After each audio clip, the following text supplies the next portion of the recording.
안녕하십니까 여러분의 재간둥이 사이다 박지훈입니다. 자, 지난 토요일 14일 윤석열 대통령 탄핵 소추안 의결이 됐습니다. 자, 모든 게 저 국민 또 시민의 또 뜻이 반영된 게 아닌가 생각이 들고요.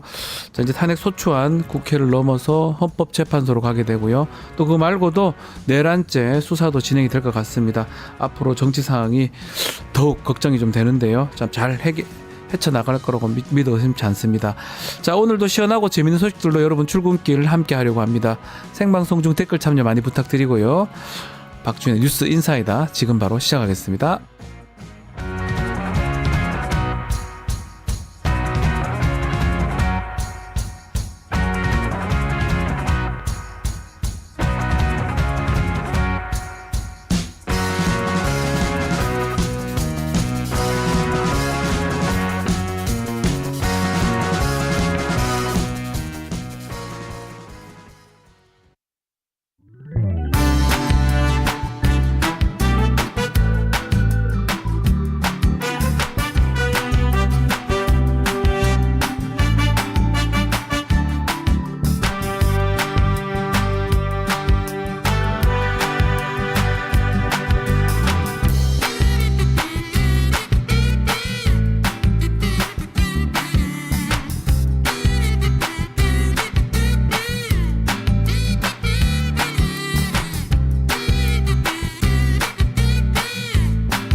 오늘따라 집중이 잘 안 된 것 같아. 모름지기 공부는 깨끗한 책상에서 해야 잘 되는 거.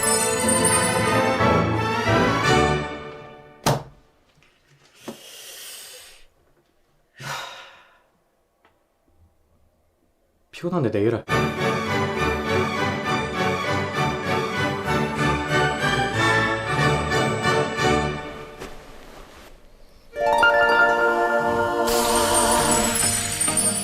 걱정 마세요.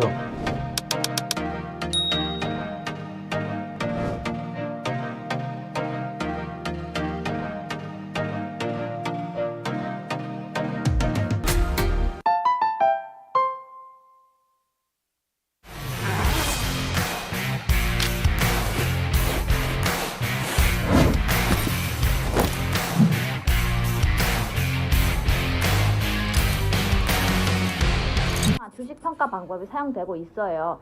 그 다 들어봤죠 이거? 이건 기본이잖아. 이거 모르는 사람 있어? 있어? 자, PAR 뭐야? 따는 거. 그치. 그게 주당 시장.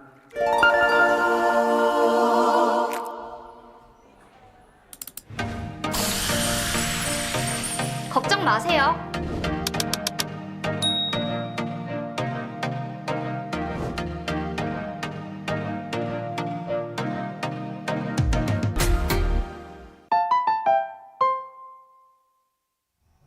자, 윤석열 탄핵 시민의 힘이 가장 컸다고 봐야 되겠죠. 자, 그 중에 명태균 게이트가 그 시기를 조금 앞당기는 역할을 했지 않을까 생각이 듭니다. 명태균 게이트 직접 취재한 박형광 뉴스토마토 기자와 이야기 나눠보겠습니다. 안녕하십니까? 안녕하십니까, 김성광입니다. 오랜만입니다. 네, 오랜만입니다. 네. 자, 뭐 이번에 뉴스토마토 큰 역할을 했다는 얘기도 있고 또 국회 또 탄핵 그 집회 직접 가셨더라고요. 취재하셨더라고요. 맞습니다. 윤석열 탄핵 소감이 좀 남다를 것 같아요. 이제 사실 개인적으로는 이제 좀 쉴 수 있겠다 라는 생각도 들었고 네. 사실 뭐 이렇게까지 될 줄은 사실 상상을 못했어요. 네, 그래서 좀 얼떨떨하기도 하고 한편으로는 굉장히 불행한 일이 우리나라에 닥쳤기 때문에 네. 좀 씁쓸하기도 했고 또 한편으로는 어떻게 보면은 윤석열 정부에게 고맙다. 우리 민주주의를 더 진보할 수 있게 만들어준 계기가 된 거 아닌가. 왜냐면은 많은 그 2030 여성, 남성 할 것 없이 많은 분들이 길거리에 나와서 이 탄핵이라는 승리를 맛봤기 때문에 앞으로 많은 분들이 정치에 참여할 수 있는 계기가 됐다라고 평가합니다. 라이브도 같이 하셨잖아요. 지금 2030 청년 세대 말씀을 하셨는데 직접 길거리에서 만난 분들 어떤 반응이나 어땠습니까? 일단 제가 뭐 길에 가면은 많은 분들이 알아봐 주시고 네. 인사해 주셔서 너무 감사했고 저는 그 탄핵 그 첫 투표 있을 때 네. 예, 첫 의결 날 부결이 됐잖아요. 그렇죠. 그때 저도 굉장히 실망스럽고 낙담하고 그랬었거든요. 근데 그때 시민분들께서 오히려 위로를 해주시더라고요. 예, 괜찮다. 괜찮다. 이길 거다. 잘 될 거다. 그래서 그런 모습을 보면서 역시 시민분들이 더 현명하다. 그리고 더 끈질기다라는 그런 생각을 했습니다. 이제 좀 잠도 편히 자고 또 쉴 수 있는 기회가 돌아온 건가요? 잘 모르겠습니다. 예. 아직까지 이제 그 편집국장께서 네. 우리 이때까지 했던 것들을 다 풀어내는 책도 네. 써야 되지 않냐. 책을 하자고요. 그런 말씀도 하시고 네. 곧 대선이 다가올 수 있기 때문에 또 저희 대선도 준비해야 되고 그렇죠. 그 잠깐 사이에 좀 쉴 수 있지 않을까라는 생각도 들고 뭐 많은 분들이 아시겠지만 제 처음 영상을 보시면 그때랑 지금이랑 좀 다르실 거예요. 예, 그때 많이 말랐었기 때문에 요즘은 또 그래도 잘 먹고 예. 잠도 나름 잘 잡니다. 그 지난 12.3 계엄 내란 그때 박형은 기자 어떠냐 괜찮냐 이런 질문들 꽤 많았습니다. 그 계엄 선포됐은 그날 대피를 하셨던 건가요? 어땠습니까? 사실 그때 제가 사실 다른 유튜브 방송 시사 유튜브 방송을 보던 네. 차였는데 아하.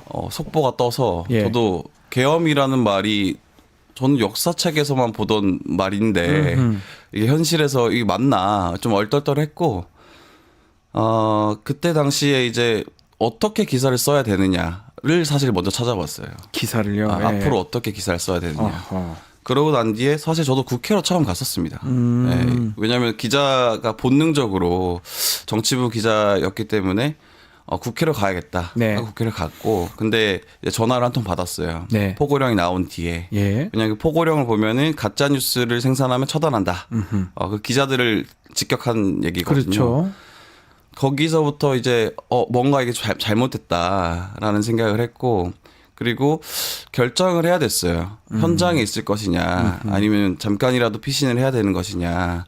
근데 이제 편집국장이 그때 했던 말은 우리가 어떤 일이 생기면 어떤 그 유사시에는 남겨뒀던 마지막 퍼즐을 기사로 내야 되지 않겠냐. 네. 그게 기자로서 마지막 사명 아니겠느냐라고 말씀하셨고 그래서 저도 거기에 동의했고 최대한 만약에 어떤 일이 발생한다면 체포가 되든 최대한 그 시간을 늦춰야겠다라는 생각을 했었습니다. 그래서 대피를 하셨군요. 네, 그래서 많은 분들이 도망갔다라고 말씀하시는데 네. 꼭 그런 건 아니다. 어디 계셨어요? 뭐 호텔 같은 데 있었습니까? 네, 저 모처에, 모처에? 호텔을 잡고 있었습니다. 네. 그렇군요. 뭐 저희 뉴스토마토도 사실 약간 불안해가지고 다음날 방송하냐 마냐 고민을 많이 했었는데 해야 된다 우리는. 네, 지금이야 사실 네, 웃으면서 지금은 그렇죠. 그때는 안 그랬습니다. 할 수 있지만 그때 네. 당시에 정말 심각한 아주 상황이었거든요. 심각했죠. 그리고 예. 정말 시민분들이 막아주지 않으셨으면 지금도 아직 그 계엄 상태의 그렇죠. 나라에 살고 있다라고 생각합니다. 돌이켜보면 그때는 이거 뭐 어설펐나 이렇게 하지만 실제로 준비를 차근차근 했었고 뭔가 잘못될 가능성이 매우 높았는데 시민들이 막아준 게 아니냐 이렇게 생각이 들거든요. 그렇죠. 그리고 저는 직접적으로 위협을 좀 느꼈던 거는 네. 어쨌든 명태균 게이트를 촉발시켰고 맞습니다. 끌고 왔기 때문에 그리고 그것으로 인해서 윤석열 씨가 궁지에 몰렸고 정치적으로 그래서 이 계엄이라는 사실은 좀 미친 짓을 한 거죠. 네. 뭐 그렇기 때문에 실질적으로 직접적인 위협을 좀 느꼈었다. 라는 말씀. 실제로 명태균 게이트 때문에 조금 저런 방법을 택한 게 아니냐 이런 얘기가 많이 나오고 있는데 그 과방이 지난 13일 날 참고인 출석을 하셨더라고요. 네, 맞습니다. 그날 뭐 어떤 것 때문에 출석해서 답변하신 건가요? 사실 이제 그 계엄에 위협을 받은 언론인의 증언을 네. 받겠다라고 하셔서 참석을 했었는데 당시 아시겠지만 김어준 씨가 나와서 네. 너무 충격적인 제보를 폭로하는 바람에 맞습니다.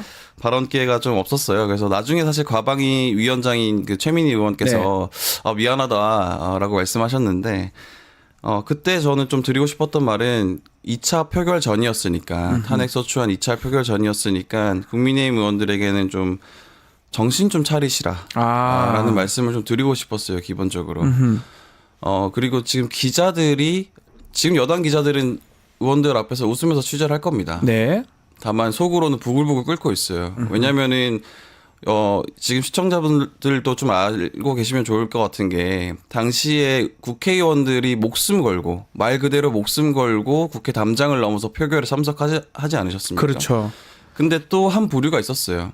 바로 기자들입니다. 네, 기자들도 목숨 걸고 담장을 넘어서 국회 본회의장에 들어간 거거든요. 네. 그때 당시에는 정말 어떤 일이 벌어질지 몰랐기 때문에 목숨 걸고 갔다라는 말이 맞을 것 같아요. 그렇기 때문에 본인에게 촛불이를 겨눈 이 정권을 비호하는 국민의힘 여당 의원들에게 그 기자들조차 굉장히 화가 많이 나 있습니다. 네. 네, 그렇기 때문에 지금 계속 이런 상태를 가져가면 기자들도 가만히 있지 않을 거다. 나중에라도 선거에 또 나오신다면 응징할 거다라는 말씀을 좀 드리고 싶었어요. 네. 자, 결국 이렇게 막 어처구니 없는 어떤 내란 행동을 한 게 계엄을 하게 된 게 명태균 씨 때문이 아닌가 생각도 들어요. 또 지금 뭐 황금폰을 찾았다 이런 얘기도 나오고 있습니다. 실제로 명태균 씨는 본인의 어떤 특검 요구 그리고 황금폰의 존재 유무 때문에 계엄을 발동했다라고 믿고 보고 있죠. 있어요. 명태균 씨도 그렇게 생각하고 계십니다. 예. 네. 자, 뭐 지금 명태균 씨 얘기를 좀 해보면 황금폰을 검찰이 확보했다고 하고요. 명태균 씨는 또 이런 얘기합니다. 민주당 약속을 안 지켜서 내가 이렇게 했다. 특히 박주민 의원 얘기를 하고 있거든요. 면회 오라고 하는데 안 오니까 검찰 준 거다. 근데 왜 또 박주민 의원일까? 이건 어떻게 봐야 됩니까? 예, 아무래도 박주민 의원께서 네. 그 율사 출신이기도 하시고 좀 믿을만하지 않나라는 생각을 했던 것 같아요. 근데 본인이 이제 저희도 사실은 명태균 씨와 접촉을 굉장히 여러 번 시도를 했습니다, 사실. 그래서 명태균 씨로 촉발된 거기 때문에 네. 명태균 씨가 매듭 지을 수 있을 거다라고 생각했기 때문에 저희도 접촉을 했어요. 근데 이제 저희는 명태균 씨가 변호인을 통해서 말하기로는 뉴스토마토랑 밥도 먹지 마라. 아직까지 너무 불신이 강하셔가지고 그러네요. 저희가 접촉을 못했는데 예. 시작을 뭐 저희가 하다 보니 그런 것 같아요. 맞습니다. 그래서 뭐 그런 말씀을 좀 드려야 될 것 같아요. 지금 탄핵 국면으로 넘어왔지만 앞으로 만약에 정말 탄핵이 된다면 대선 국면으로 넘어갈 거고 여당은 또 나름대로의 그 회생을 하고자 노력을 네. 할 텐데 이 명태균 게이트를 마무리를 아직 못 지었기 때문에 지어야 그렇죠. 된다. 왜냐면은 이 명태균 게이트에는 많은 정치인들이 연관돼 있습니다. 아하. 예, 그 공천으로 장난치고 네. 예, 권력을 나눠 먹고 그랬던 분들 그리고 그 사이에 불법성, 위법성이 있기 때문에 그것에 대해서 책임질 수 있는 사람들은 책임을 지워야 된다 우리가. 그래서 아직까지는 그 황금폰이 중요하다 생각하고 있습니다. 지금 뭐 대충 보면 대통령 부부 그리고 김종인, 뭐 이준석, 오세훈, 김진태, 뭐 박완수, 홍준표 등등 아주 유력한 정치인들이 다 여기 좀 연관성이 있어 보이거든요. 윤상현 의원도 윤상현 의원도 마찬가지죠. 나오죠. 왜냐하면 당시에 공천관리위원장이었기 때문에 네. 지금 굉장히 강하게 이 정권을 비호하고 계시죠. 네. 자, 그렇다면 이 황금폰 USB 나중에 공개되면 어느 정도 파장이 있을까요? 그 방금 말씀하신 것처럼 네. 유력한 정치인들을 나열하셨는데 그 정치인들이 이 명태균 씨와 관여돼 있고 거기에 불법성이 있었다라는 것을 저희가 계속 연속해서 보도했습니다. 네. 그리고 오세훈 시장도 계시죠. 그 다 어떤 그 대권 주자란 말이죠, 여권에. 예, 그분들이 이 황금폰 USB의 어떤 자료들이 다 나온다고 하면 앞으로의 정치 생활은 쉽지 않지 않을까. 왜냐면은 그리고 아까 말씀드렸던 것처럼 시민분들이 굉장히 관심도가 높아진 상황이기 때문에 그렇죠. 1년 뒤에 뽑아주겠지. 다 잊어버릴 거야. 이런 생각을 하시면 안 된다. 그런 말씀 좀 드리겠습니다. 윤상현 의원이 말씀하신 1년만 지나면 괜찮다. 네. 그건 안 된다. 이 말씀인데 그렇다면 혹시 박형근 기자가 좀 알고 있는 내용도 있을까요? 황금폰. 퍼즐 하나 더 남았다고 그렇죠. 하셨는데. 저희가 이제 그 국민의힘 경선 조작 의혹과 관련해서 보도를 했고 했죠, 계속. 다음 보도를 준비하고 있었습니다. 그래서 그것 때문에 저희가 좀 피신한 거거든요. 그게 굉장히 중요하다. 해야 된다. 예. 네, 그리고 윤석열 대통령도 아마 그 보도가 임박했다라고 느끼셨을 것 같아요. 네. 보도도 그렇고 아마 이 황금폰이 발견됐다고 이제 그때쯤 발견됐다고 하니까 그 보도 때문에 그냥 명태균 때문에 계엄이라는 걸 선택한 게 아닌가. 뭐 그 전에 준비는 했던 것 같아요. 보면. 그렇죠. 준비하고 실행 단계를 그때로 정한 거 아닌가 생각 드는데 어떻게 보십니까? 근데 저도 뭐 이거는 그렇게 봅니다. 네. 그거 말고는 좀 사실 설명할 길은 잘 없어요. 갑자기 할 일이 없잖아요. 네, 사실. 물론 이제 그 12월 3일이라는 날짜가 네. 그 포고령에 보면은 그 전문의들 복귀해라 네. 하지 않으면 처단한다 뭐 그런 내용이 있잖아요. 그렇죠. 그래서 12월 4일이 그 전문의 시험이 있는 날이거든요. 예. 예, 그렇기 때문에 그걸 하나 끼워 넣은 것 같긴 한데 기본적으로는 좀 정치적인 수세에 몰린 네. 윤석열 대통령이 이 비상계엄이라는 것을 준비해 왔다가 그때 발동한 거 아닌가 네. 생각합니다. 그래서 이 명태균 게이트에 그리고 명태균 씨의 황금폰 지금 검찰에 제출됐다고 하는데 그 내용도 저희가 또 주목해 봐야 된다라고 생각합니다. 자, 윤석열 씨 지금 탄핵 가결로 한덕수 국무총리가 권한 대행을 하고 있습니다. 특히 지난 12일 통과된 김건희 특검법 여러 얘기들도 있는데 거기도 공천 개입 의혹도 포함이 되어 있는데 요게 법안으로 또 성립이 될까요? 아니면 또 한덕수 총리가 거부권을 또 행사할 수 있을까요? 어떻게 보십니까? 근데 뭐 이건 추측의 영역이긴 하지만 네. 한덕수 총리께서 거부권 행사하기 힘들 겁니다. 예, 왜냐하면 본인도 이 내란에 가담한 사람으로 지금 지목되어 있는 상황인데 네. 그런 정치적 부담을 안고 거부권을 행사한다면 아마 민주당에선 탄핵이라는 카드를 또 꺼내 들 거고 네. 총리 탄핵을 하겠죠. 예, 그렇기 때문에 특검은 무난하게 통과될 거고 진행이 될 겁니다. 그래서 지금 공수처, 경찰, 검찰로 다 나뉘어져 있는 수사가 특검으로 모여질 거고 거기서 진실이 밝혀질 건데요. 네. 물론 이제 특검의 수사와 관계없이 헌재 판결을 기다려서 탄핵이 이뤄질 겁니다. 왜냐하면 헌재는 또 독립기관이니까 그렇죠. 별도로 수사 진행할 수 있는 부분이거든요. 네. 그렇지만 이제 전국 자체가 지금 계엄, 이 탄핵 그리고 내란 요거만 좀 보다 보면 이른바 명태균 게이트는 좀 흐지부지 되는 거 아니냐 이런 우려가 있는 것 같은데 네. 그 부분은 기자님 어떻게 보십니까? 물론 이거는 지금 당장은 잠시 좀 네. 여론에서 좀 멀어져 있을 수도 있습니다. 그럴 수밖에 없겠죠. 네, 다만 네. 또 탄핵 이후 국면에서 이것은 또 여당을 옥죄일 거다. 그럴 수밖에 없다. 지금 구조가 그렇게 생각합니다. 조기 대선 가능성도 있잖아요. 지금 탄핵 그렇죠. 국면이기 지금 뭐 되지 때문에. 않을까 싶은데 그렇게 보는데 그렇다면 4월일 수도 있고 뭐 5월일 수도 6월일 수도 있는 그런 상황인데 결국 지금 유력한 지금 여권의 주자들 거의 다 지금 다 걸렸어요. 제가 보니 다 걸린 것 같거든요. 맞습니다. 그래서 지금 사실 여당 기자들, 예. 지금 여당 기자들이 우스갯소리로 뭐 여당 기자가 아니라 제2당 기자다. 2당이다. 예. 지금 탄핵 소추안이 또 통과됐기 때문에 그런 우스갯소리도 하고 자주 섞인 얘기도 하고 지금 누구를 취재를 해야 되는 거냐 그러면 앞으로 대선을 준비해야 되는데 네. 사실 기자들도 고민이 많습니다. 누가 대권 주자냐.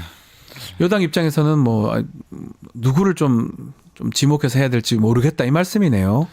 그렇지 않을까요? 예. 지금 오세훈 시장을 뭐 밀고 있다, 친윤에서 밀고 있다 이런 얘기도 나오긴 하는데 오세훈 시장이 명태균 게이트에 굉장히 깊이 뭐 관여되어 아주 있는 것처럼 깊숙이 보이기 때문에 관여돼 있는 것 리스크가 같아요. 굉장히 클 예. 겁니다. 자, 그 중에 한 명이 또 이준석 의원도 거론이 될 것 같은데 조기 대선 출마 진지하게 검토하고 있다라고 말도 하셨습니다. 이준석 의원 어떻게 보십니까? 이제 이준석 의원이 네. 어떻게 보면 저랑 특수 관계인이신데, 네. 뭐 그 이준석 의원께서 대선에 출마한다라는 것에 대해서 제가 뭐 왈가왈부할 건 아니지만, 네. 뭐 개인적인 능력으로 잘 돌파할 거라고 생각합니다. 네. 돌파를 본인이 하셔야겠죠. 그리고 뭐 그런 말씀을 좀 드릴 수 있을 것 같아요. 지금까지 많이 제기된 의혹들에 대해서 해명을 하지 않고 가면 앞으로 정치 생활이 쉽지 않으실 거다.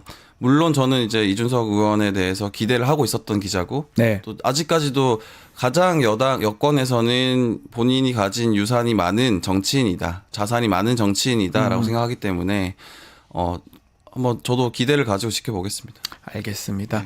자, 마지막으로 우리 명태균 게이트 또 윤석열 탄핵으로 결국 대단의 막을 내렸다고 생각이 드는데, 자, 하고 싶은 말씀 좀 듣고 마무리하도록 하겠습니다. 네, 저도 사실 주말에 탄핵 그 소추안이 의결되는 것을 네. 보고 사실 눈물이 좀 나더라고요. 예. 네, 왜냐면은 그 공포라는 것은 무형의 것이거든요. 저도 사실 나름의 공포가 좀 있었나 봐요. 네. 왜냐면 명태균 게이트를 하면서는 정말 제가 도마에 오른 거거든요. 그러니까 많은 사람들에 대한 많은 사람들이 비판도 하고 비난도 듣고 그러면서 굉장히 스트레스가 많아서 잠을 못 잤고 그리고 탄핵 비상계엄이 있고 난 뒤에는 정말 실질적으로 신변의 위험을 좀 느꼈었고 네.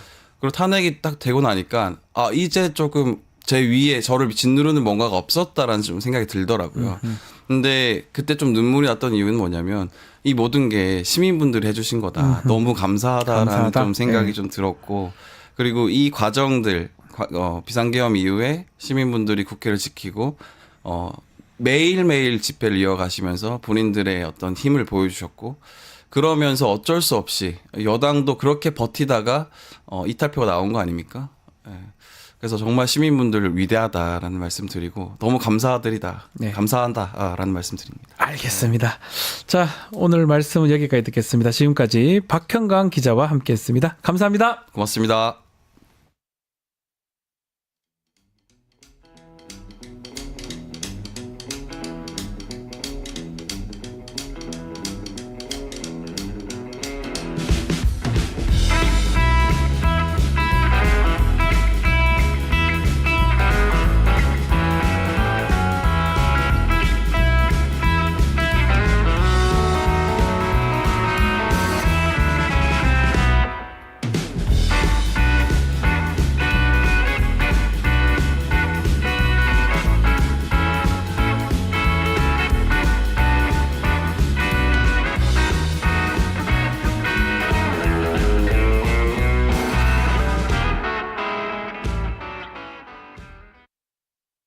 유튜브 구독하고 실시간 채팅과 댓글을 남기시면 매일매일 7,000TTCO를 드립니다. 참여 방법은 통통물 어플을 다운로드하고 회원가입과 로그인을 해주세요. 마이페이지에서 나의 회원 고유 번호를 복사해주세요. 유튜브 구독 후 실시간 채팅이나 댓글창에 고유 번호를 한 번만 입력하면 준비 끝!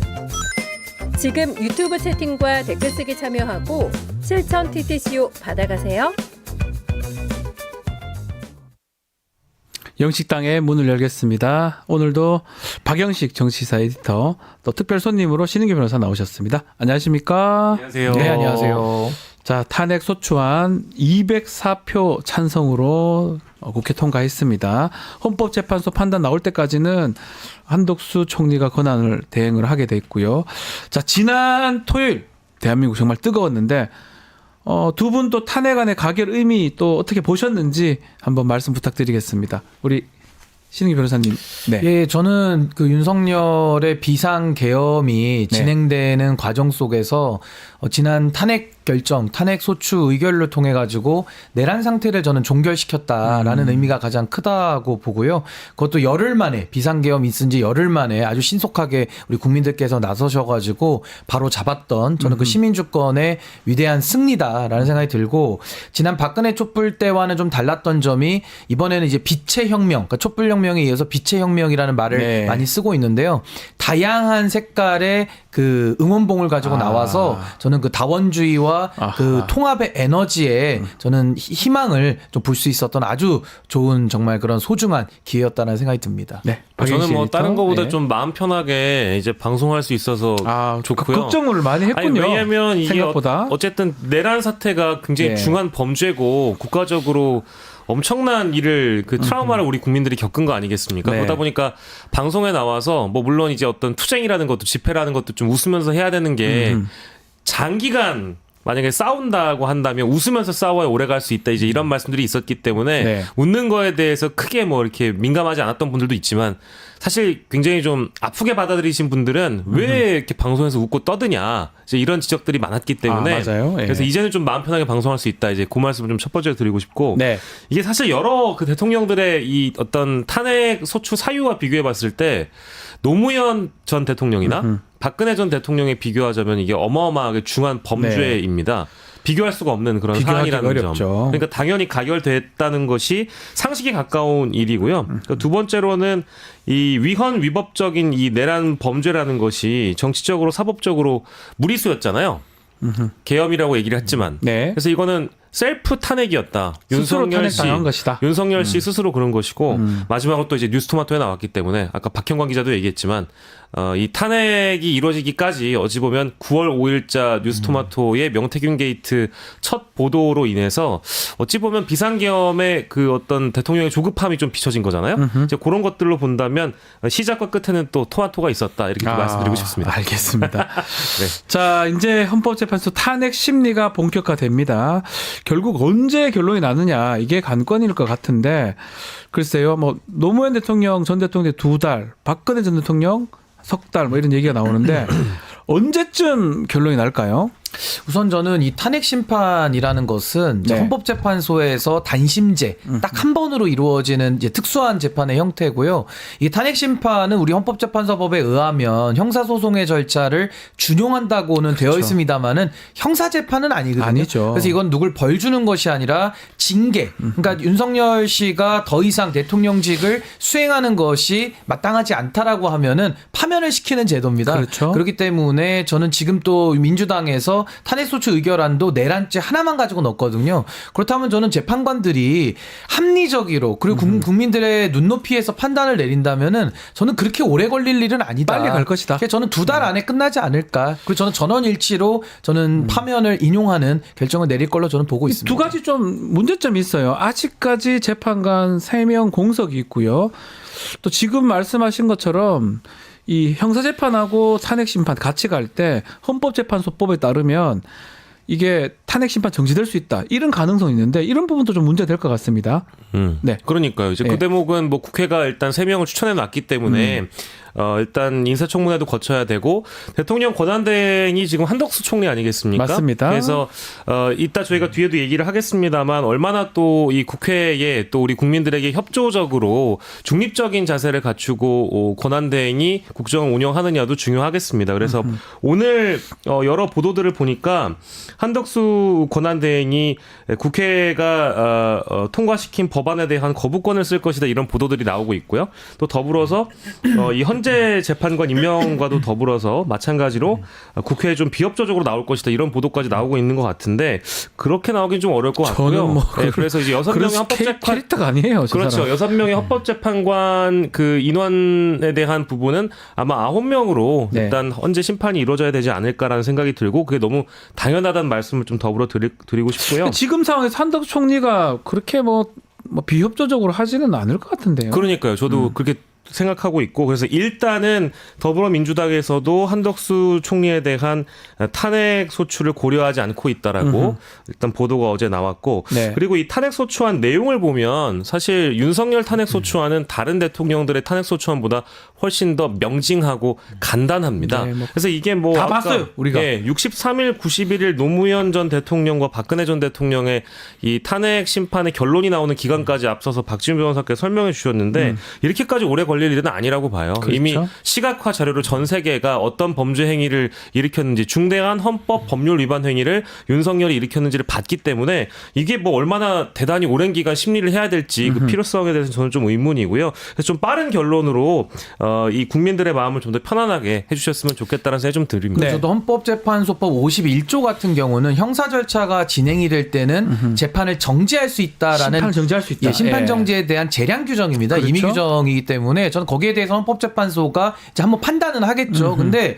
이게 지금 대통령의 불소추 특권의 예외가 되는 그렇죠. 내란 범죄로 지금 기소가 된 거기 때문에 그래서 형사 절차가 진행이 되는 아주 특수한 상황이란 말이죠. 특수의 특수한 상황이에요. 특수의 특수한 상황. 상황인데 예. 그만큼 내란 범죄라는 것은 묻지도 따지지도 말고 이거는 중대한 헌법과 법률 위반이 너무나도 명확합니다. 네. 실체적 사유도 계엄을 선포할 사유가 없었고 또 절차에 대해서도 국무회의조차 소집하지 않으면서 엉터리로 다 해서 그 국무위원들의 부서권 다 침해했거든요.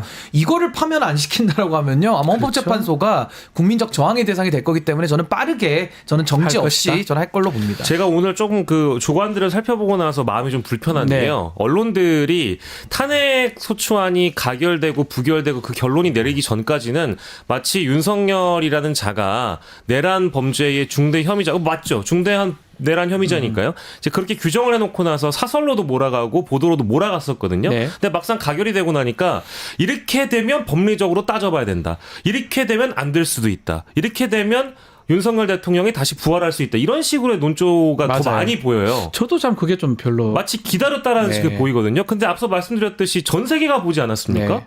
아니 내란 혐의의 이 중대한 범죄자를 예를 들면 탄핵 소추안을 가결시켜 놓고 탄핵 심판을 하는데 이 정치적인 재판에서 어떤 형사적인 그 혐의들을 일일이 다 따져보고 아까 얘기하셨던 51조 같은 걸 운운을 하면서 이게 이렇게 되면 대통령이 돌아올 수 있다. 이런 식의 무게를 두고 사설을 쓰더라고요. 전 그런 데 보면 좀 많이 불편했습니다. 다른 언론도 뭐 제가 보는 건 그래요.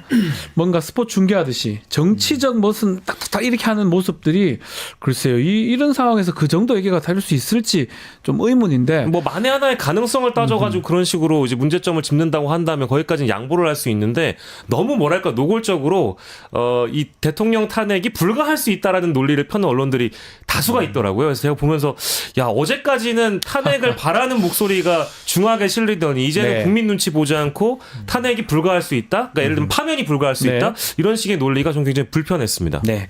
자, 그 수사 부분이거든요. 결국 수사가 좀 중요할 것 같아요. 수사 당국이 윤석열에 대한 내란 수사 지금 속도를 좀 내고 있는데 특히 지금 보도에 따르면 1차로 소환 요구를 했는데 불응을 했고 오늘 중으로 2차 통보를 한다고 합니다. 왜 불응을 하고 있는 겁니까? 그 우선은 윤석열 씨의 본인의 말을 또 네. 어기는 그런 행위라고 수사 보지 않을 수 받겠다면서요. 없는데요. 예, 법적 정치적 책임을 회피하지 않겠다라고 네. 이야기한 게 뭐 며칠 되지도 않았는데 입만 뛰면 거짓말이에요. 오히려 박근혜 대통령 파면당한 박근혜 대통령보다도 못한 지금 처신을 네. 하고 있다라고 볼 수밖에 없을 것 같고요.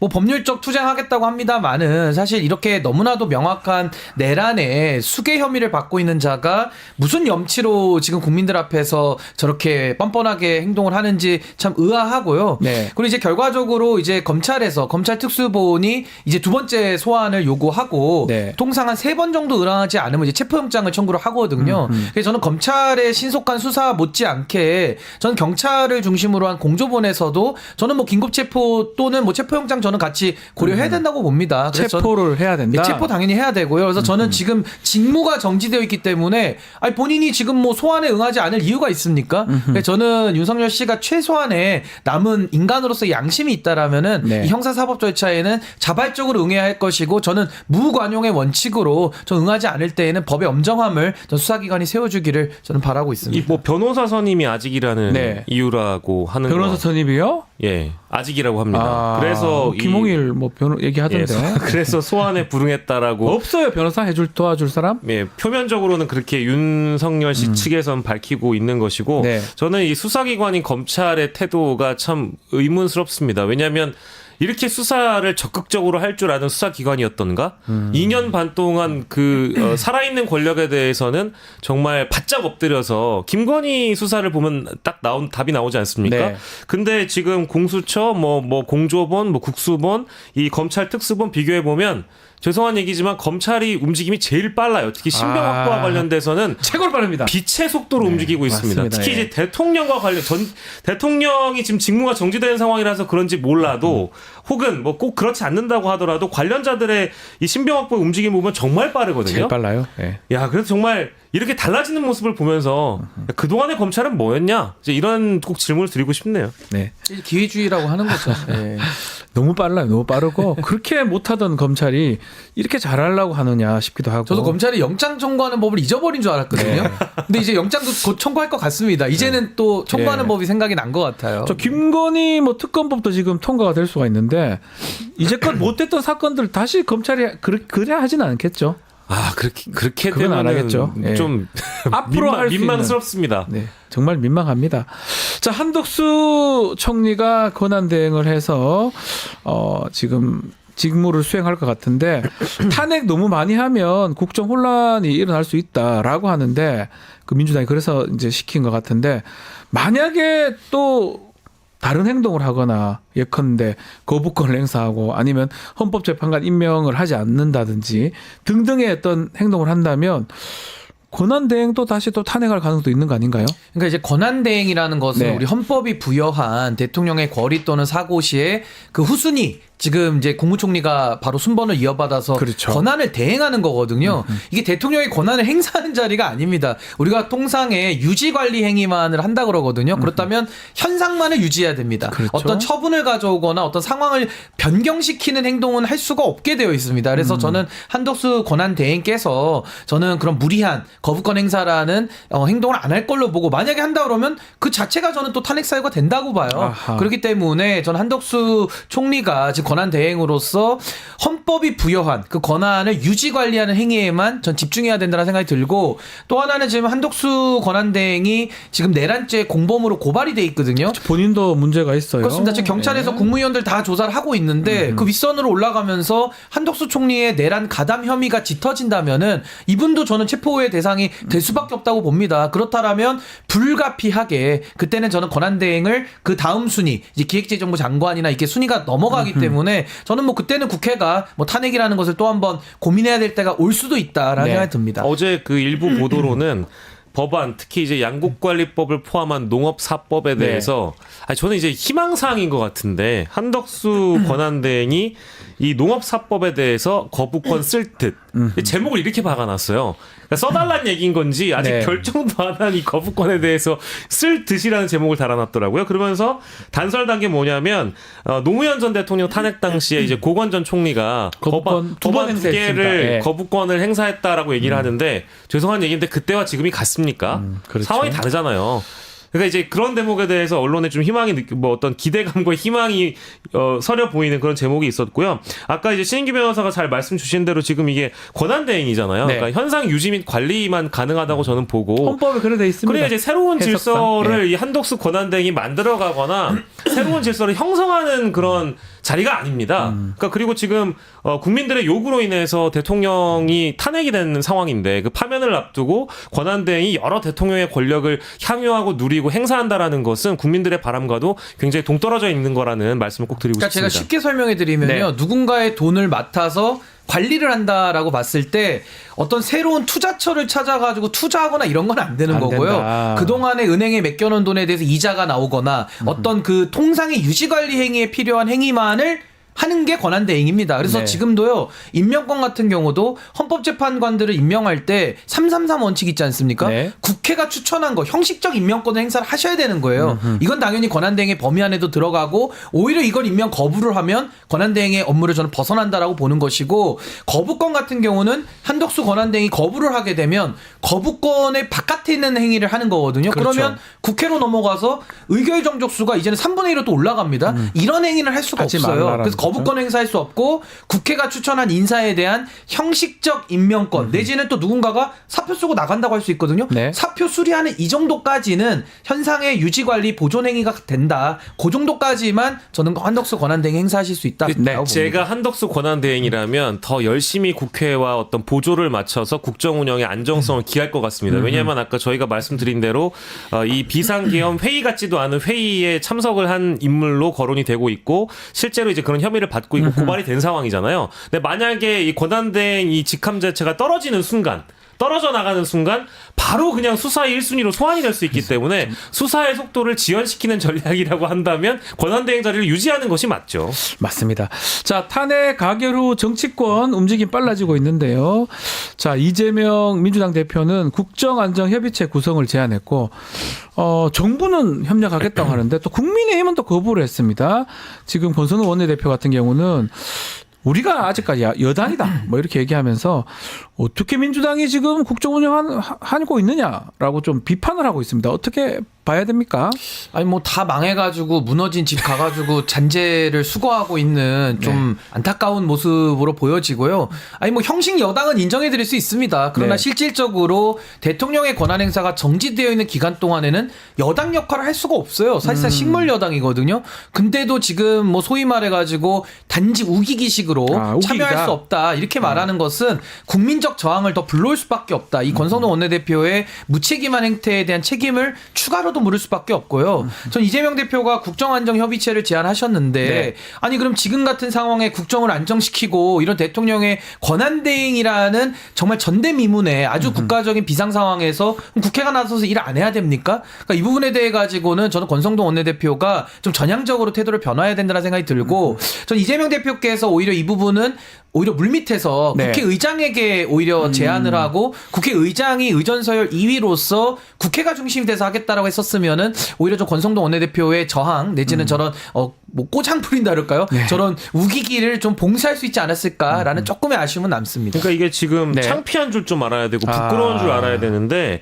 누가 여고 누가 야인 걸 지금 따질 만한 타이밍이 아니라는 말씀 그렇죠. 꼭 드리고 싶고요. 예. 이게 일전에 사례로 봤을 때 박근혜 전 대통령 탄핵 이후에 이제 파면 직전의 상황이죠. 그때 당시에도 여야를 초월한 어떤 기구를 만들어서 국정 안정에 힘을 보탰습니다. 네. 그러니까 여기에 지금 여야가 없다라는 말씀을 드리고 싶고 두 번째로는 지금 국민의힘이 자꾸 여당인 걸 강조하시면서 당정 협의를 더 긴밀하게 해야 된다고 권성동 원내대표가 한덕수 총리를 만나서 그런 말씀을 하셨다고 제가 들었습니다. 맞습니다. 그러니까 이제 국정안정협의체 구성 제안을 거부하면서 여당의 현재 어떤 대표격으로 한덕수 총리를 만나서 당정 협의를 강조하셨는데 당정 협의가 그동안 그러니까 잘 돼가지고 대통령이 이 모양 이 꼴이었습니까?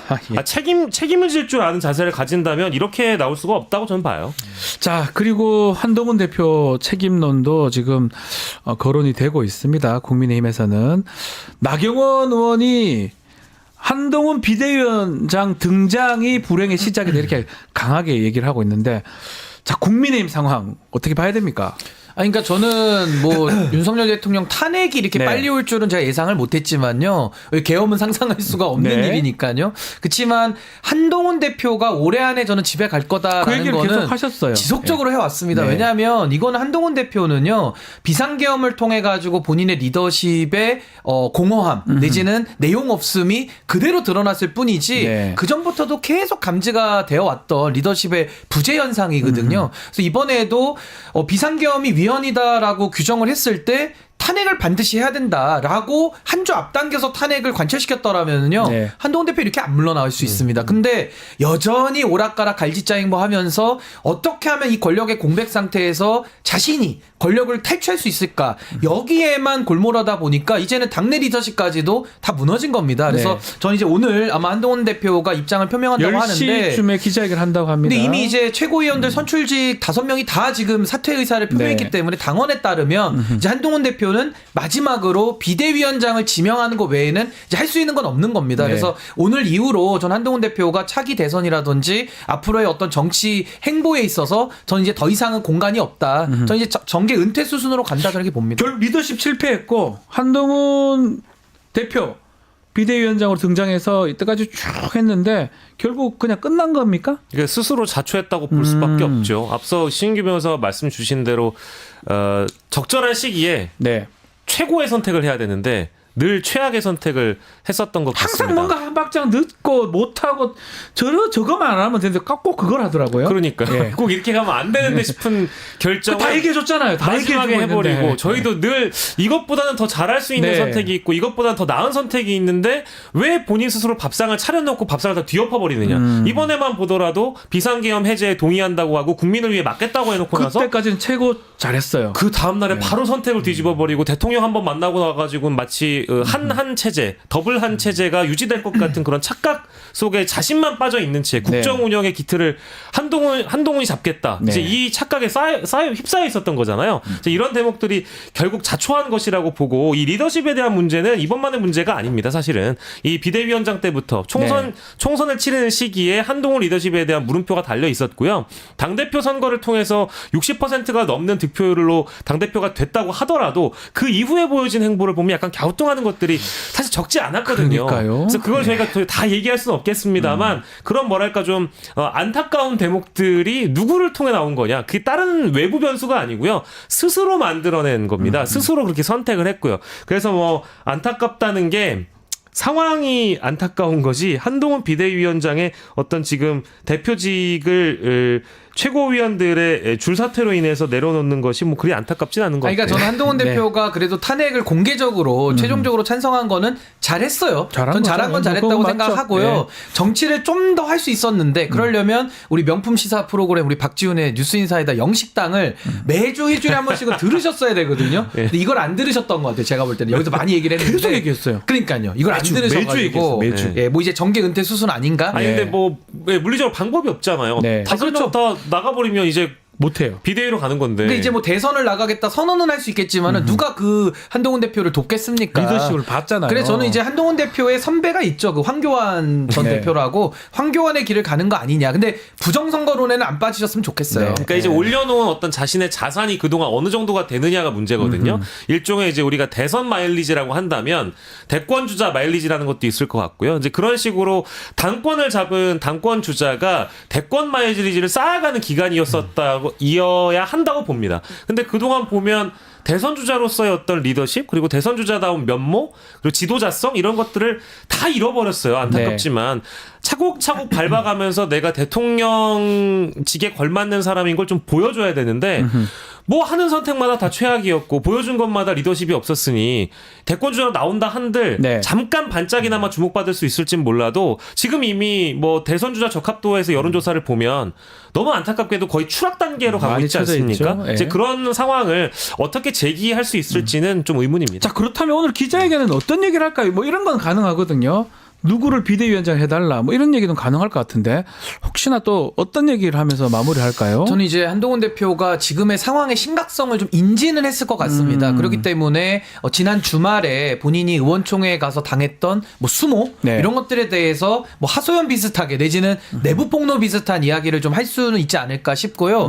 비대위원장을 지명할 수 있는 권한 자체는 제가 볼 때는 당원 당규상 한동훈 대표에게는 있거든요. 있어요. 그러니까 이거를 갖다가 지금 그 국민의힘에서 저 내란 전문 정당이어가지고 네. 당내 내란을 또 일으키려고 할 수가 있어요. 그러니까 한동훈 당신은 비대위원장 지명권도 없다라면서 네, 그럴 것 당원 같아요. 당규를 왠지. 우길 수가 있거든요. 네. 그래서 아마 그런 쪽에 대비를 한 뭔가 한동훈 대표 쪽에서 나름의 마지막 회심의 일격을 이제 준비하고 있지 그 않을까 정도도 싶습니다. 할까요? 그건 할 능력이 되나 모르겠. 왜냐하면 속이 조금 좁을 수 있기 때문에 그런 의미에서 마지막 분풀이를 한번 할 수는 있습니다. 김무성 전 대표가 거론되 뭐 보도가 되던데 좀 지켜보기로 하고요. 김무성 그리고 네. 권영세 얘기까지 나왔던 것 같아요. 다 거기서 그건데요. 근데 올 사람이 없을 겁니다. 제가 볼 때는. 쉽지가 않아요. 자, 국민의힘 상황 이렇다 보니까 결국은 전국 주도권은 민주당한테 가고 또 조기 대선 얘기가 지금 나올 수밖에 없는 상황인데 이재명 대표 입장에서는 사법 리스크 이게 조금 문제가 됩니다. 어떻게 대응을 합니까? 그러니까 뭐 대선을 빨리 치를수록 또 재판 네. 결과는 늦게 나올수록 사실 이재명 대표에게 유리한 것은 사실이죠. 근데 어제 이재명 대표가 그 기자회견을 하는 모습을 봤는데 거기에서는 대선 얘기는 아예 하지를 않았습니다. 뭐 이게 이제 부자 몸조심일지도 모르겠고 그리고 혹시나 대선 얘기를 꺼낸다고 한다면 이 탄핵 정국의 상황을 대통령 파면이라는 중대한 기로를 앞두고 사익으로 활용한다라는 그런 의미를 줄 수 있기 그렇게 때문에 보일 수도 있죠. 이 대권 주자로서 너무 오만한 거 아니냐 이제 이런 지적들을 좀 피해가기 위해서 오히려 대선 얘기는 아예 꺼내지지 않고 국정 운영이 정상적으로 좀 회복돼야 되고 정치가 회복돼야 된다라는 어떤 안정감을 주기 위해서 오히려 더 지도자다운 면모를 자꾸 부각시키려는 그런 모습을 보여줬거든요. 다만 아까 말씀 주신 대로 사법 리스크라는 것은 이제 최대 변수이긴 한데 이것이 과연 얼마나 크게 이제 이재명 대표 쪽에 작용을 할 건지는 사실 좀 미지수예요. 왜냐하면 이미 국민들의 선택으로 탄핵이라는 것이 이루어졌고 파면을 앞두고 있는 상황에서 재판부가 일정을 알아서 잘 조율을 하겠습니다만은 그 재판 결과 역시도 제가 판단하기에는 이재명 대표 측에게 좀 더 유리하게 흘러가진 않을까라는 생각이 좀 드네요. 자, 우리 오늘 슈퍼챗이 이렇게 돌았는데 아이고. 소개를 해드려야 될 것 같아요. 광야님이 레거시 미디어에 맞서서 국민에게 올바르고 정직한 방송을 진행하고 있는 뉴스 토마토 또 시방쇼 우리 두 분이 하시는 거 아닌가요? 네. 응원합니다라고 어이구. 글 주셨고요. 이리나님도 또 글을 주셨습니다. 너무너무 감사합니다. 자, 조기 대선 얘기 나오니까 잠룡들도 후보 거론되는데 눈에 좀 띄는 또 눈길이 가는 그런 후보가 있을까요? 아니 근데 일단 저는 잠룡 이야기하기에 앞서서 네. 지금 벌써부터 또 개헌 또 스멀스멀 얘기들을 지금 하려고 하는 그 각을 잡고 있는데요. 제가 단언컨대 말씀드립니다. 예. 탄핵한 지 이틀밖에 안 됐거든요. 예. 벌써 개헌해가지고 또 한 번 딜을 쳐가지고 윤석열을 봐주는 절대 지금에서의 개헌은요 불가능한 겁니다. 그리고 해서도 안 되는 거고요. 저도 개헌 찬성론자입니다만은 네. 개헌의 대전제는 탄핵을 이미 했기 때문에 먼저 책임을 묻고 과거의 잔재들을 청산한 이후에 개헌을 하는 것이 맞다. 그러니까 다음 대통령이 저는 개헌하는 게 맞다라는 입장을 네. 분명하게 밝히고요. 전 지금 보수에서 어떤 염치를 가지고 정권을 또 달라고 합니까? 그러니까 저는 정권 재창출이라는 말을 할 때도 제가 늘 비판을 했습니다만은 네. 지금 탄핵을 당했거든요. 그럼 윤석열 대통령을 만들었거나 윤석열 대통령과 함께 해왔거나 지금까지 윤석열을 엄호하는 사람들은 정권 달라고 말할 자격이 없다라고 저는 보는 겁니다. 근데 지금 뭐 잠룡해가지고 스멀스멀 나오는 게 저 국민들 보시기에는 어처구니가 없다라는 생각이 들고 지금 보수 인사들 보시면요 이재명 대표가 재판을 통해 가지고 피선거권 상실하기만을 다 기우제 지내고 있거든요. 그거만 기다리고 있는 근데 것 같아요. 보시면은 지금 무리한 기소도 많지만은요 현재까지 나온 재판 2개입니다. 하나가 그 위증교사 사건인데 무죄 나왔고요. 네. 하나는 공직선거법인데. 네. 아니 세상에 말을 가지고 정치인의 말을 가지고 뭐 유죄를 때리더라도 피선거권을 박탈하는 게 어디 있습니까? 이거 네. 민주주의 국가에서 가능한 발상입니까? 그래서 저는 지금도 보수 진영에서 이재명 대표를 정정당당하게 저는 겨룰 생각을 해야지 그거 없이 탄핵당한 정당에서 이재명 대표 날아가기만을 고사 지내고 있는 거예요. 이번에 또 눈에 띄는 게 말씀하셨으니까 그 위증교사 무죄 선고한 김동연 판사 그 부장을 체포하려고 했다 계엄 때 그런 얘기까지 있었잖아요. 아니 그러니까 계엄 때 그 얘기도 충격적이지만은 네. 저는 근본적으로 묻는 겁니다. 정치인의 말을 가지고 그 사람의 정치 행보를 규제하는 게 맞냐는 거예요. 아니 국민의힘 안에서도 말 가지고 규제할 때 제가 얼마나 비판했습니까? 네. 양두구육 뭐 사자성어 썼을 때 그걸 가지고 징계해가지고 당대표도 쫓아내고 할 때 잘못됐다라고 해서 저는 그거 바로잡기 위해 소송까지 했던 사람이거든요. 그렇다면 우리가 진영을 떠나서 여야를 떠나서 말을 가지고서 규제하는 거 저는 정도를 지켜야 된다라고 보는 것이고요. 네. 저는 보수 내에서 지금 그나마 한번 해볼 수 있는 분은 누구죠? 유승민 전 의원 외에는 없다고 유승민. 봅니다. 그러니까 유승민 전 의원은 지금 이제 언론에서 많은 부분에 있어서 주목을 안 예. 하고는 있습니다만은 앞으로는 아마 대한부재론 속에서 아마 유승민 전 대표에게 조금 희망을 거는 보수 지지자들이 많이 늘어날 거라고 보고요. 저는 그 대전제가 국민의힘에 지금까지 해왔던 이 행태들 여기에 대한 저는 전련 내지는 완전한 저는 분리 외에 어떠한 수를 쓰더라도 저는 지금 국민의힘 안에서는 방법이 사실 없다. 전 방법은 없다. 저 그렇게 봅니다. 유승민 지금- 아니면 안 된다. 그렇죠. 뭐 이제 유승민 전 의원이 보수 내부에서는 가장 이제 뭐랄까 이 상황에서 좀 분리돼서 활동할 수 있는 유일한 명태균하고도 아무 관계 없습니다. 그렇죠. 이제 명태균 리스트에 포함된 여권 이른바 이제 주자들이 좀 다수가 있기 때문에 네. 거기를 다 배제하면 유승민 전 의원밖에 없다고 생각하고요. 일단 말씀 주신 그 내용 자체가 이제 이재명 대표를 빼고 다른 분들에게 누가 더 눈길이 가느냐 이제 이런 질문이라고 한다면 역설적으로 이재명 대표를 빼고 또 얘기할 수는 없는 것 같아요. 지금의 상황이라는 게. 네. 왜냐하면 이재명 대표가 지금 현재 이 국면까지 보여줬던 어떤 정치력이라든지 지도자성을 평가를 하지 않을 수가 없고 가장 최근에는 이제 조국 혁신당 대표가 결국 이제 수감의 길에 이르게 됐습니다만 이재명 대표의 재판이나 조국 대표의 재판을 보면서 아마 현명하신 국민분들께서는 지금의 검찰의 행보와 비교를 해보면 이게 지금 왜 야당에 있는 지도자들은 이렇게 재판에 내몰리게 됐는지 이제 이런 리스크와 부담을 감당해야 되는지를 아마 감안을 하실 것 같고요. 그렇다면 네. 왜 지금 검찰은 왜 살아있는 권력에게는 제대로 칼날을 들이대지 못했는가에 대한 질문을 오히려 던질 겁니다. 네. 그래서 지금 여권 주자들 다수가 자꾸 이재명을 범죄자라고 부르면서 규정짓고 탄핵 국면 이후에 오히려 더 강한 메시지를 내고 있거든요. 그건 결국 이재명을 상대할 사람은 나밖에 없다라는 그 메시지를 주기 위함입니다. 그러네요. 근데 거기 꼭 빼놓지 않는 표현이 범죄자라는 표현이거든요. 아직 재판이 끝나지 않았습니다. 그리고 이제 그 어디까지나 정치적으로 그렇게 표현할 수 있다고 하더라도 지금의 국면에서 과연 그것이 올바른 방향일까? 저는 좀 의문이 있어요. 그리고 저도 네. 마지막으로 하나만 말씀드리면 지금 국민의힘에서 이재명 대표 피선거권 상실을 거의 기우제시되고 있잖아요. 네. 제가 단언컨대요. 네. 이재명 대표가 피선거권 상실 전 안 할 거라고 보지만 네. 상실하더라도 네. 그 표 국민의힘에 안 갑니다. 아. 꿈 깨시기를 바라고요. 꿈 좀 깨라. 그리고 저는 이재명 대표가 이번에 계엄 해제 국면에서 보였던 리더십은 전 중도층에서도 평가한다고 봅니다. 만약에 야당 지도자가 우물쭈물하면서 담도 못 넘어가고 그 앞에서 소리만 치면서 야 임마 이러고 있으면요.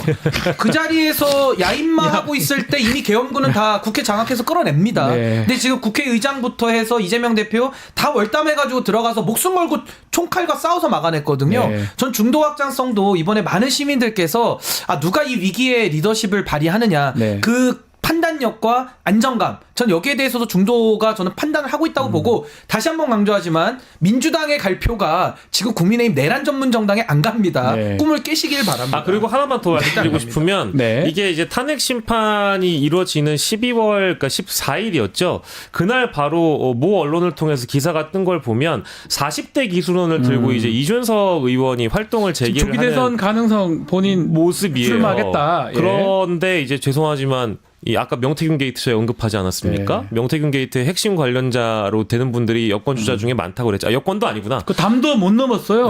다 넘어갔는데. 그러다 보니까 예. 이제 저한테 하시는 말씀들은 아닌 것 같고 저 이제 댓글창에 자꾸 네. 시끄러 임마 이러시는데 네. 이제 담을 넘지 않고 시끄러 임마를 말씀하신 분께서는 과연 이제 내가 국회의원으로서 어떤 행동을 했었어야 됐는지에 대해서 근데 그거는 제가 하나만 말씀드리면 네. 월담 안 한 거 내지는 명태균 이슈를 얘기할 게 없이요. 예. 저를 포함해서 윤석열 만들기에 나섰던 책임론으로 치면요. 지금 나와 있는 대선 주자와 한 10명 친다고 했을 때 네.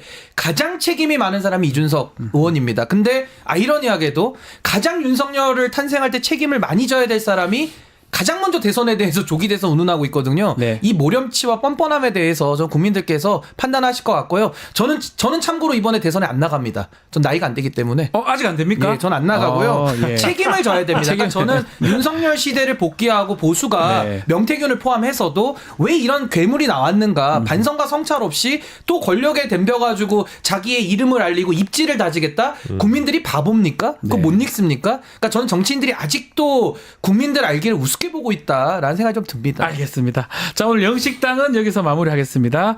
박영식, 신인규 두 분 감사합니다. 고맙습니다. 네, 감사합니다.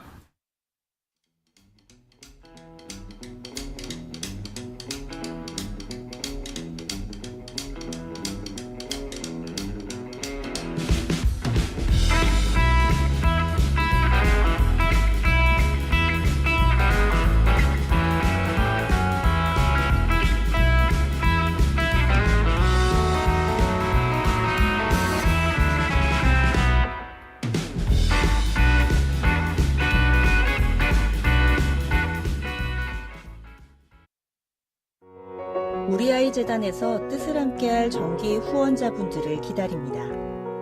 우리 아이 재단은 한반도 어린이를 위한 재단입니다. 배고픈 어린이들에게 영양 가득한 국수를 보내고 영유아 자폐 조기 검사 지원, 베이비박스의 이유식 정기 배달, 중증장애 및 취약 아동들을 지원하고 있습니다. 따뜻한 손길을 이어주는 분들께 우리 아이 팔찌와 감사 선물을 드립니다. 지속적인 지원을 통해 더 많은 어린이들에게 도움을 줄 수 있도록 정기 후원자가 되어주세요. 후원 문의 02-2128-3344, 2128-3344. 자, 대담한 대도 오늘은 최인호 전 의원과 함께 이야기를 나눠보겠습니다. 의원님 안녕하십니까? 안녕하세요. 네. 자, 뭐 얘기 질문하지 않을 수 없죠. 지난 14일 윤석열 탄핵 소추안 가결됐습니다. 어떻게 보셨는지요? 저도 그 탄핵 방송하면서 네. 방송 같이 하셨습니까? 예. 그 봤는데요. 참 눈물이 핑 돌 정도로 네. 감격스러웠는데 계엄 선포 11일 만에 네. 예, 군부를 동원한 친위 쿠데타를 11일 만에 예, 우리 국민들의 지지 속에서 국회가 네. 예, 탄핵 소추했다. 직무정지시켰다. 그것은 한국판 명예혁명이다. 명예혁명이다. 예. 아, 그래서 예. 온 세계가 K 데모크라시, 한국 민주주의의 네. 놀라운 회복력에 대해서 정말 놀라워하고 있고 우리 국민들이 자랑스럽고 네. 또 우리 국회가 예. 발빠르게 155분 만에 계엄을 해제시킨 네. 그 국회가 또 탄핵 소추까지 네. 해냈다는 것은 정말 대단하다. 자랑스럽다. 이렇게 생각해요. 그 정치인들도 우리 국회의원 하셨지만 국민들이 다 비판하고 욕하고 많이 하는데 요번에 그 담 넘고 이런 모습들을 보면서 감동을 많이 받았던 것 같아요. 국민들이. 너무 내가 잘 뽑았다. 저런 모습을 보여줄 수 있냐. 이랬던 것 같더라고요. 요즘 22대 국회가 좀 네. 부럽고요. 저도 20대 몇 표 차이로 떨어지신 거 아닙니까? 690석 경제. 저는 당연히 자, 예, 저도 예. 이번에 한 표를 행사하고 예. 높아진 우리 국회의 신뢰도 속에서 좀 어깨가 으석으석하고 이랬어야 네. 되는데 어쨌든 이번 22대 국회가 국회의장을 비롯해서 담을 넘고 예, 다쳐가면서까지 네. 국회 본회의장으로 속속 네. 빨리 우리가 의결함으로써 윤석열의 계엄을 해제할 수 있어요. 그 이제 이면에 보면은 여러 가지 에피소드가 있었는데 제가 얼마 전에 김민기 국회 사무총장을 뵌 적이 있었거든요. 네, 사무총장. 예. 예. 그런데 제가 놀라운 사실을 들었는데 올 여름부터 몇 차례나 계엄에 대비해서 네. 특히 계엄군이 국회를 장악하는 그 부분을 상정을 해서 예. 대비하는 회의를 몇 우와. 차례나 가졌다. 와. 그래서 매뉴얼을 어느 정도 만들었다. 예. 그것을 이제 김민기 사무총장이 우원식 국회의장께 두세 차례 또 보고까지 했다는 이야, 거예요. 놀랍네요. 그래서 내가 그 매뉴얼 좀 볼 수 있느냐. 네. 매뉴얼을 안 만들었습니다. 왜?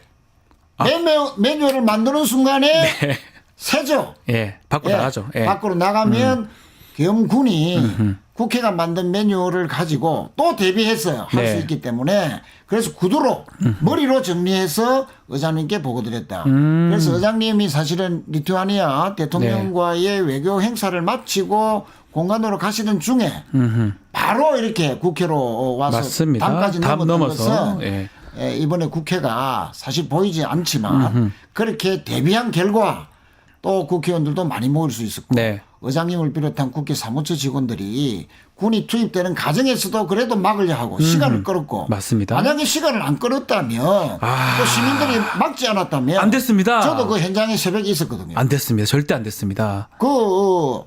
시간을 지연 안 했다면 그 윤 대통령이 특전사령관에게 지금 전화 다 걸었죠. 잡아넣어라. 끄집어내라. 150명 안 됐으니까 끄집어내라. 예. 라고 했으면 다 끄집어내는 끄집어내는 거죠. 소방사 뻥커 넣는 뻥커 거죠. 가는 거죠. 예. 아니 그러니까 지금 보면 김민석 최고위원 얘기할 때도 그렇고 박선원 의원들 얘기할 때도 그렇고 사실은 뭐 저도 그렇고 대부분 다 민주당은 쓸데없이 개헌 얘기를 왜 하나 싶었는데 어쨌든 저쨌든 간에 그게 좀 준비가 된다는 느낌인가? 혹시나 계엄이 됐을 때 이렇게 해야 된다. 이렇게 됐던 것 같기도 합니다. 그렇습니다. 다음에 김민기 사무총장 한번 모시고 네. 그 비사를 들어보시면 네. 이제는 뭐 그런 일이 없어야 되지만 없어야 되겠죠. 예. 혹시라도 있을 또 그런 부분에 대해서 대비하기 위해서라도 네.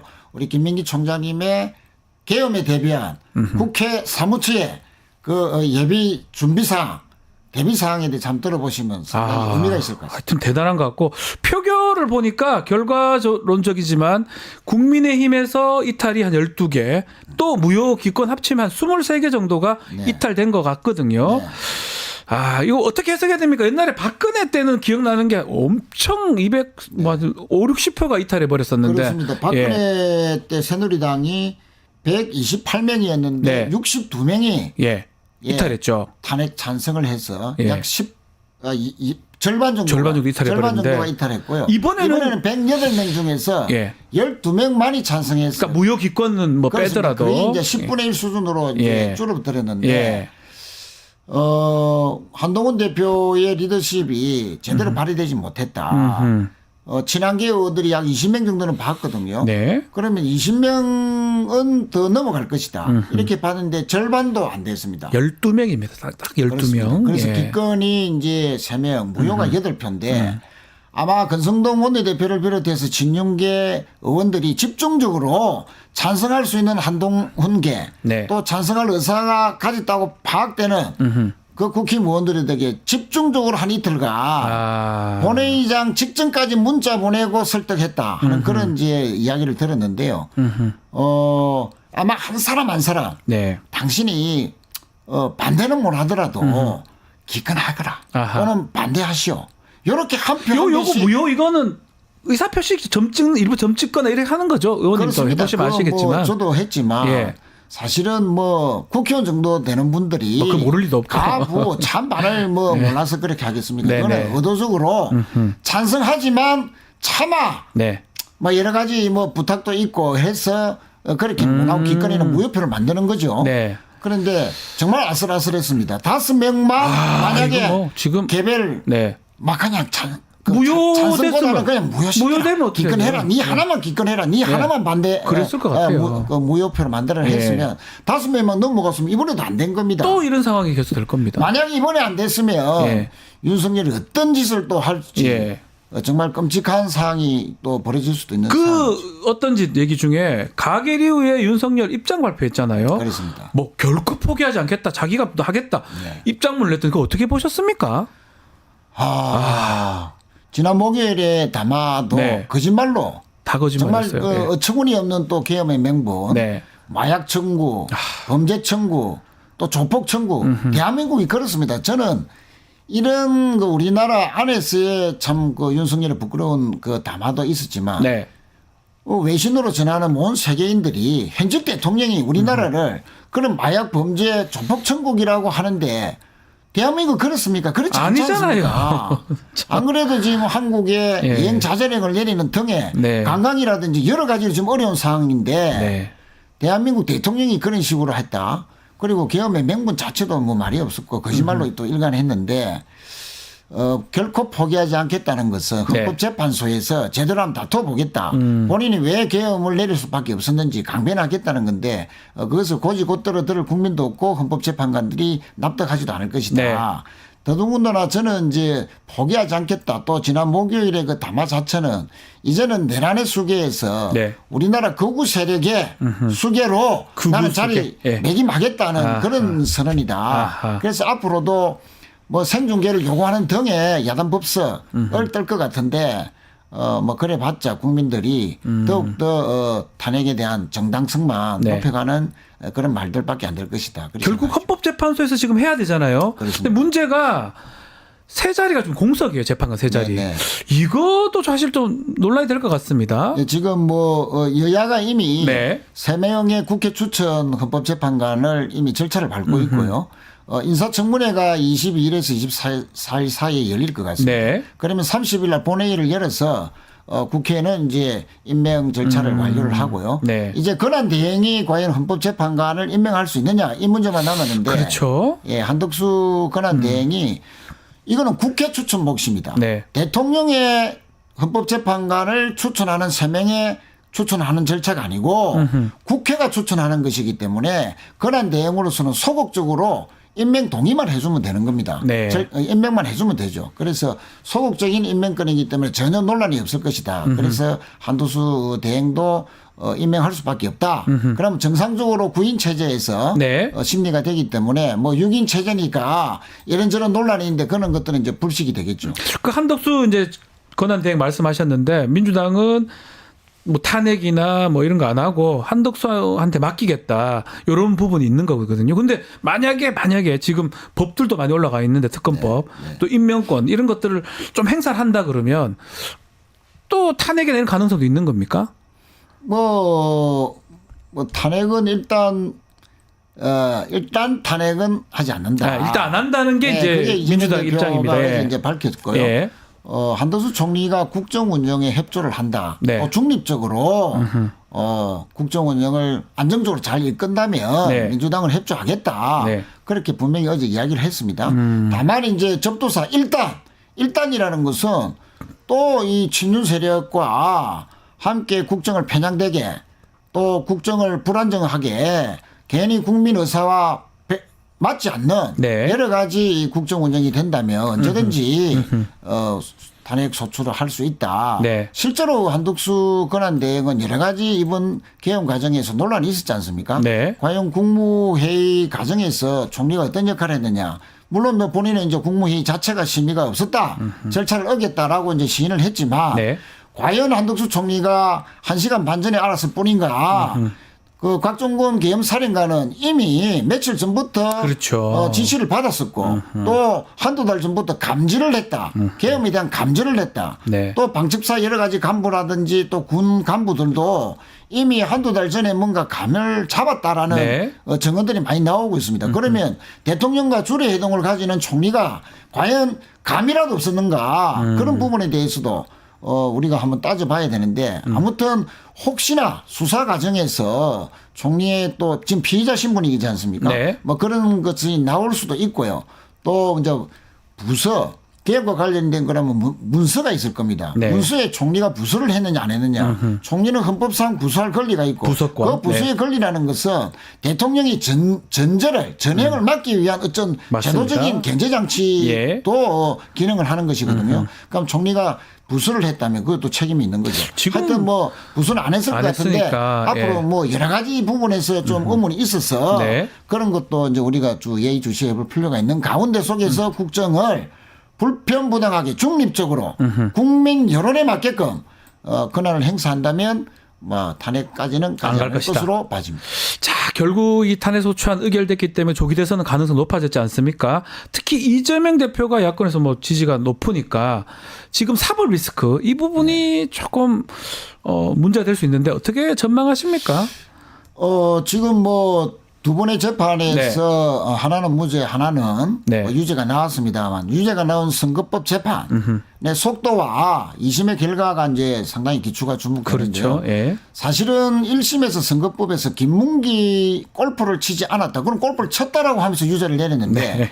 이재명 대표는 그 검찰이 제시한 그 사진 자체가 네. 조작된 것이다. 사진 뭐 이게 보면 충격적입니다. 예. 예, 골프를 친 사진이 아니다. 그것도 여러 사람. 그 중간에 끊었잖아요. 그렇죠. 예. 10명이 넘는 사람이 했는데 꼭 4명만 이렇게 야, 축소 조작한 것이다. 그래서 저 사진 그거는 나오고 골프 있는데, 친 예. 뒤에 사진이 아니다 한 아. 것을 골프 치지 않았다라고 해서 예. 유죄를 내렸는데 그 부분은 다툼의 여지도 많고 네. 그래서 시간도 많이 걸릴 뿐만 아니고 무죄가 상당히 유력하다. 네. 사실은 그 유죄 나왔을 때 국민의힘 의원들조차도 충격이었다. 의외였다는 반응을 보였지 않습니까? 네.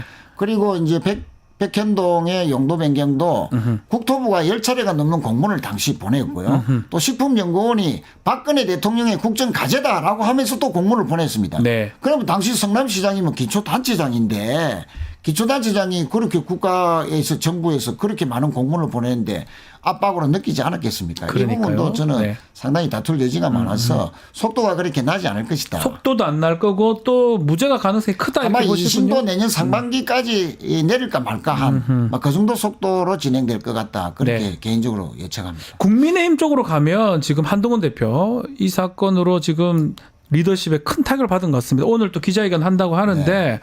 어떤 또 얘기를 하게 될지 또 그렇다면 또 어떤 주자들이 등판하게 될지 어떻게 예측하십니까? 우선 한동훈 대표가 뭐 사퇴를 하면 상당히 억울할 것 같아요.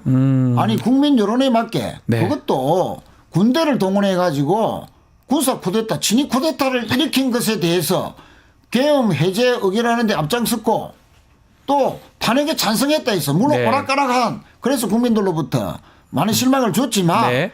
그래도 탄핵을 반대하는 의원들보다는 탄핵을 찬성한 한동훈이 훨씬 10배 나은 거 아닙니까? 만배 났습니다. 100배, 만배. 만배니까 그러면 1000배 정도 났다고 예, 보더라도 예. 아니 그래 국민 여론에 따라서 국민의 뜻에 따라서 네. 내란의 수계를 탄핵하는데 찬성했다고 해서 쫓아낸다? 대표직에서 사퇴시킨다? 만약에 오늘 그 사퇴하면 네. 국민의힘 지지율은 오늘도 또 이제 급으로 또 반토막 날 더 겁니다. 떨어질 것이다. 예. 그리고 다음에 이제 어쨌든 한동훈 대표는 뭐 당을 떠나진 않을 것 같고. 네. 왜냐하면 당을 떠나봤자 따를 국회의원들도 몇 명 없다. 이번에 이제 당 안에 있는데도 9명 정도만 예 찬성할 그 정도. 생각보다 너무 적어요. 너무 한동훈 적고요. 대표 뭐 했습니까 이때까지 당 대표하면서? 그래서 리더십에 그래서 이제 리더십이. 문제가 되는 아. 거죠. 그래서 당을 떠나서 또 따라갈 사람도 많지 않아 네. 보이고 또 떠날 명분도 없습니다. 본인이 남아서 예. 국민의힘 대권 후보로 되기 위해서 또 노력하지 않겠나.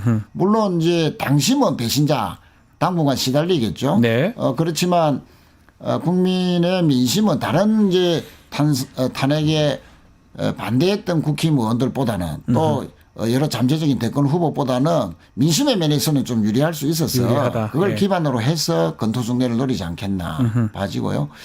나머지 이제 대권 후보 주자들은 크게 보면 두 가지 영향을 받을 예. 수 있을 것 같습니다. 하나는 탄핵에 찬성했냐 반대했냐. 또 하나는 명태균 그렇죠. 명태균 게이터. 리스크. 예. 얘 영향을 받는 후보냐 아니냐. 이 없는 두 것 같아요. 그러면 예? 그 명태균에서 자유로운 후보들이 별로 없어 보입니다. 그래서 일단은 뭐 홍준표 예. 대구시장이 이제 탄핵에는 반대해서 당심은 좀 없는 것 같지만 네. 전체 민심으로 보면 꼰대 이미지를 여실히 다시 보여줬고요. 네. 명태균 리스크와 관련해서도 오르락내리락 그랬지 않습니까? 네, 맞습니다. 예, 그래서 그 부분을 예의주시해야 되고 또 오세훈 시장 오세훈. 막판에 네. 탄핵을 그렇게 반대하다가 막판에 서울 시민들의 여론에 밀려서 찬성으로 돌아섰는데 과연 이제 당심이 오세훈 시장에 대해서 어떻게 볼 것인가. 또 이분도 명태균의 아유, 그건 리스크에 뭐 자유로울 수 깊숙이 개입돼 없다라는 있습니다. 그런 예. 의심을 많이 받고 있지 않습니까? 예. 그래서 또 한건포원에 그 내용들이 뭐가 있는지에 따라서 일시에 그냥 일거에 네. 또 날아갈 가능성도 있다. 네. 자, 그러면은 이제 유승민은 상관없는 것 같은데요. 그렇죠. 뭐 명태균하고는 전혀 전혀 관계없고 관계없습니다. 탄핵에도 찬성해서 당신과는 멀고 예. 그렇지만 여전히 국민들의 지지도는 꽤 있기 때문에 유승민 후보가 국민 여론에 주목해서 앞으로 국힘의 대권 레이스가 전개되고 아하. 경선에 영향을 준다면 상당히 약진할 가능성도 있다라고 봐지고요. 안철수 후보는 시종일관 이번에 탄핵에 네. 예, 근데 찬성 자기 입장. 혼자밖에 없는 것 같아요. 거기는 보니까. 그래서 이제 단기 필만데 외롭죠. 아, 그럼 뭐 했어요? 그거 또 가서 멘탱 리스크하고도 예. 상관이 없어서. 상관이 없어 보여요. 예. 근데 이제 대중적 인지는 좀 있지 않습니까? 네. 있어서 글쎄요, 뭐 이분도 극적으로 네. 또 뭐 주목을 받을지 모르겠고요. 나머지 이제 그 국힘의 지금 당원은 아니지만 네. 이준석 의원. 예.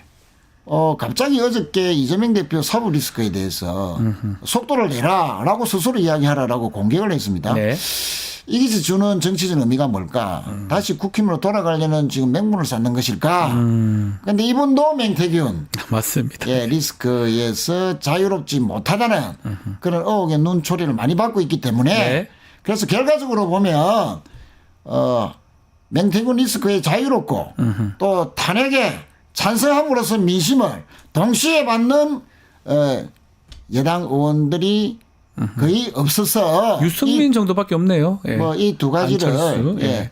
뭐 한동훈 의원도 두 가지 부분에서는 찬성했고 그러네요. 예, 민심에 명태균 부응했고 관계없네요. 명태균 관계없고 아마 이런 분들이 정상적이라면 돼야 각축을 되는데. 벌려야 되는데 예. 워낙 국힘이 민심과는 거꾸로 가는 당이라서 네네. 어떻게 보면은 우리 꼰대 이미지를 가진 홍 시장님이 일견 유리해 보입니다만 예. 그거 뭐 그래 가면 우리는 땡큐라고 할까요? 네. 예. 알겠습니다. 자, 오늘 말씀은 여기까지 듣고 종종 좀 나와주셔서 좀 평론 좀 해주시면 좋을 우리 것 박 같습니다. 변호사님 자주 뵙고 싶습니다. 네, 저도 마찬가지입니다. 예. 최인호 의원과 함께했습니다. 오늘 말씀 감사합니다. 네, 감사합니다. 자, 구독자 이벤트 하나 소개해드리겠습니다. 지금 실시간 채팅창 참여하시면 매일매일 2,000 통통 쿠폰 지급해드립니다. 2,000원 상당의 할인 쿠폰 지급해드리는데요. 채팅창 상단 링크에 있는 통통몰 앱에 가입하신 뒤에 회원 고유번호 코드를 한 번만 붙여넣기 하면 이벤트 참여하실 수가 있습니다. 하루에 5번씩 5,000 통통 쿠폰 드리니까요. 아래 더보기란 또 상단 고정 링크 참고해 주시면 좋겠습니다. 자, 내일 방송 소개해드리겠습니다. 항의도 의사, 또 신인규 변호사 함께하는 의사당 1번 출구, 또 백이성 역사 크리에이터 시사 역발상 코너 준비되어 있으니까 많은 시청 부탁드리겠습니다. 잠시 후에 뉴스 인사 프라임 시작되니까요. 조금만 기다리십시오.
한 발 더 들어가는 고품격 시사대담 뉴스 인사 프라임 시작하겠습니다. 매주 월요일 정치권 향한 따끔한 일침 들어보겠습니다.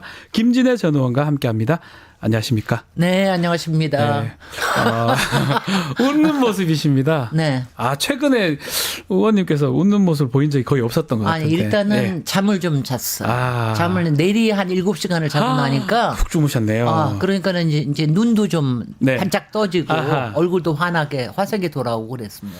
그 탄핵안 가결 선포 순간 뭐 아마 기억하실 건데 우원식 의장님 네. 204표 이러면서 탕탕탕 칠 때 심경이 어땠었습니까? 고맙습니다. 감사합니다. 고맙습니다. 아니, 사실은 이제 거의 지난 한 2년 네. 이상 그랬는데, 아니, 저도 꽤 오래 살았는데, 네. 제가 살아오는 동안에 항상 대한민국이 발전하는 모습을 성장하고 발전해 왔어요. 맞아요. 제가 예. 아주 좋은 세대로 예, 태어나서 예, 그랬는데, 예. 어려운 시절도 물론 있었지만. 예. 근데 정말 이거 내가 살아생전에 대한민국이 망하는 걸 보는 거냐.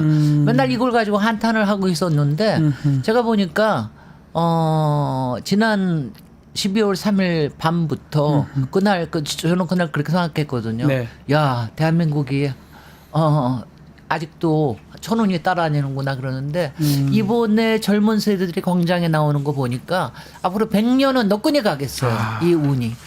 그 마음이시군요. 네. 정말 저도 시위 현장 집회 현장이죠. 집회 현장에 2030의 그 불응원봉 이런 거 들고 있는 모습이 네. 뭔가 문화같이 보이기도 하고 선결제 뭐 이런 것들 보면서 너무 뭉클하더라고요. 감사하다는 생각인가요? 저도 정말. 기득권이라서 그런지 몰라도 나이가 많아서 그런지 몰라도 저는 감사하고 네. 고맙다는 얘기. 그리고 우리가 제가 이때 할 수 없이 나경원 의원을 네. 잠깐 소환을 해야 되겠는데 나경원 의원이 이틀 전에 그 기사가 나왔어요. 네. 이렇게 거리에서 일어나고 있는 이런 목소리가 이렇게 금방 네. 반영이 되는 게 이게 성숙한 민주주의냐 이런 바보 같은 말을 했더라고요. 근데 이거를 왜냐하면 지난 2년 반 동안 우리가 목소리가 얼마나 억눌려 있었는지 그러니까요. 그리고 분노에 얼마나 차올랐는지 이게 때를 타고 지금 터져 나오는 거를 이거를 네. 파악을 못할 이렇게 둔해서야 어떻게 정치를 하겠느냐 이런 생각이 드는데 그러니까 요번에 뭐냐면 10만 명의 선생님들이 못하던 일을 네. 민주주의에 대한 교육을 윤석열 한 사람이 해냈다 이런 얘기도 선생님이 하시더라고요. 그 말도 맞네요. 그 말도 네. 맞아요. 맞네요. 아니 왜냐면은 솔직히 그러니까 45년 만이에요. 1980년 이후에 우리가 많이 간접적으로 영화를 통해서도 보고 뭐 서울의 봄 영화를 통해서도 막 그랬지만 이게 자기가 직접 겪는 거하고 아닌 거하고 차이가 엄청나게 다르거든요. 다릅니다. 근데 이제 머리로 알고 있던 거를 저는 이제 학생들도 아마 다 머리로 알고 있었어요. 1020도. 네. 그러다가 드디어 이걸 보고 나니까 그냥 거기서 터져 나오는 거죠. 이 에너지가 100년 이상 가리라. 요새 그 스타워즈에 나오는 말, 네. May the Force be with you. 포스가 우리 대한민국과 함께 쭉 하기를. 같이 가는. 근데 진짜 이전만 해도 뭐 지난 대선도 그렇고 정치에 그렇게 관심을 안 가진 그러니까 적은 20대, 30대가 그렇게 나온다는 게 오히려 좀 놀라웠습니다. 근데 그거는 윤석열 대통령의, 그러니까 일단은 비상계엄 자체가 네. 그날 이제 동원된 군대 장갑차들이 이렇게 오고는 거 그거 자체가 말이 안 그게 되거든요. 충격이었겠죠. 다 봤으니까. 그 다음에 아니 전공의한테 안 돌아오면 처단한다고 그러고. 하는 거.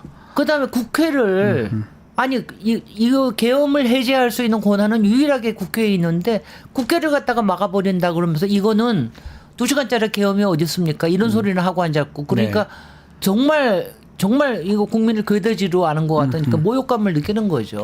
거기서 분노가 컸습니다. 그 국민들의 바람은 거의 일정했는데 국민의힘은 좀 특이합니다. 이거 이번에도 200표를 가까스로 넘었습니다. 혹시나 안 될 가능성 5표가 안 됐으면 안 될 수도 있었는데 국민의힘은 왜 이렇게 민심을 잘 안 받는 겁니까? 아니 근데 국민의힘이 예. 힘은 제가 몇 가지 그쪽에 전제 그 사람들은 대한민국에 별로 관심이 없고 자기네들의 사익과 당의 이익에만 예. 관심이 있는 건데 그게 첫 번째, 현재 두 번째 이미 윤석열은 버렸어요. 윤석열에 관심이 없습니다. 근데 윤석열의 탄핵은 기정사실로 보는데 세 번째 가장 중요한 거는 시간을 끄는 거예요. 어떻게 하든지 시간을 끌어. 저는 이번에도 탄핵 안 되면 대한민국은 망해도 자기네들은 시간을 끄는 게 중요해요. 그렇기 때문에 이번에도 당론으로는 그대로 당론을 저기 한. 그다음에 네 번째 한동훈을 끌어내리겠다. 네. 그래서 당권을 잡겠다. 이게 뭐냐면 일종의 요새 그런 말을 하지 않습니까? 일종의 유산 싸움이거든요. 저 국민의힘은 굉장히 부자 정당입니다. 또 거기에 기득권들이 굉장히 많이 모여 있고 그래서 그리고 여기에 뭐 TK나 이른바 기득권들의 상당한 표가 있잖아요. 예. 그러니까 이거를 누가 먹느냐 이거에 관심이 있는 거예요. 이 사람들은. 그래서 그러니까 이번에도 당론으로는 부결을 하는 거를 거둬들이지를 않은 거죠. 네. 그렇게 저는 그렇게 봅니다. 이 사람들은 왜냐하면 일주일이라도 더 뒤로 넘기면 그나마 낫다. 네. 2주일이라도 넘기면 그나마 낫다. 이렇게 생각하는 사람들이니까 그 동안에 11%가 떠나가는 한이 있더라도 자기들은 상관없다 생각을 하는 거죠. 시간을 끌면 된다. 네. 근데 더 충격적인 거는 탄핵 가결 이후에 윤석열은 또다시 메시지를 또 내면서 끝까지 가겠다, 싸워보겠다, 포기하지 않는다. 이렇게 내는 경우가 있을까 싶을 정도로 놀랍습니다. 거기에서 그 단어가 네. 너무 충격적이었는데 지난번에 이상민 예. 행안부 장관이 관둘 때 그동안 행복했다. 모든 순간 행복했다. 이렇게 그러니까요. 얘기해가지고 지가 도깨비인가 뭔가 네. 뭐 이런 쪽으로 했는데 네. 이번에도 행복했다. 네. 열심히 했다. 행복했다. 성과가 있었다. 끝까지 그럼 망상인가요? 국민과 하겠다. 뭐예요? 이거는 망상뿐만이 아니라 이제는 이제 집착 단계로 가는 거죠. 출퇴근 그 보셨죠? 뻥카.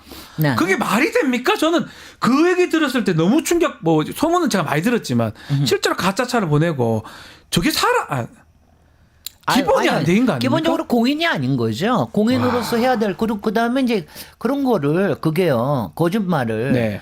본인 스스로 거짓말을 하고 국민을 속이는 거고 경찰을 속이는 거고 속이는 거 아닙니까? 그것 때문에 공무원들 수백 명이 대통령실에 있는 사람 그 사람들 덕까지 알지만 말을 못 해가지고 네. 그래서 이번에도 경찰 블라인드 안에서 이번에 터져 나와서 너무 속 시원하다 알고도 말을 못하게 만드는 거 아니에요. 그런 일들이 아마 엄청나게 앞으로 터져 나올 거예요. 네. 이런 모든 악행들이. 자, 지금 탄핵 심판 헌법재판소 이제 합니다. 빨리 할 수 있을까요? 얼마 정도 걸릴까요? 저는 뭐 왜냐하면은 일단은 요번에 BBC에서 네. 굉장히 열심히 보도를 했잖아요. BBC에서 어저께 이제 종합 리포트를 하면서 그 말을 하는데 섬뜩하던데 프레지던트 윤이 절대로 콰이어트하게 물러나지 않을 거다. 조용히 물러나지 않을 거다. 사실 잘하시네요. BBC가. 너무 그 로라 비커 그냥 뭐지 정말 잘 알아요. 근데 지금 대통령이 만약 대한민국을 생각했으면 하야를 택했을 거예요.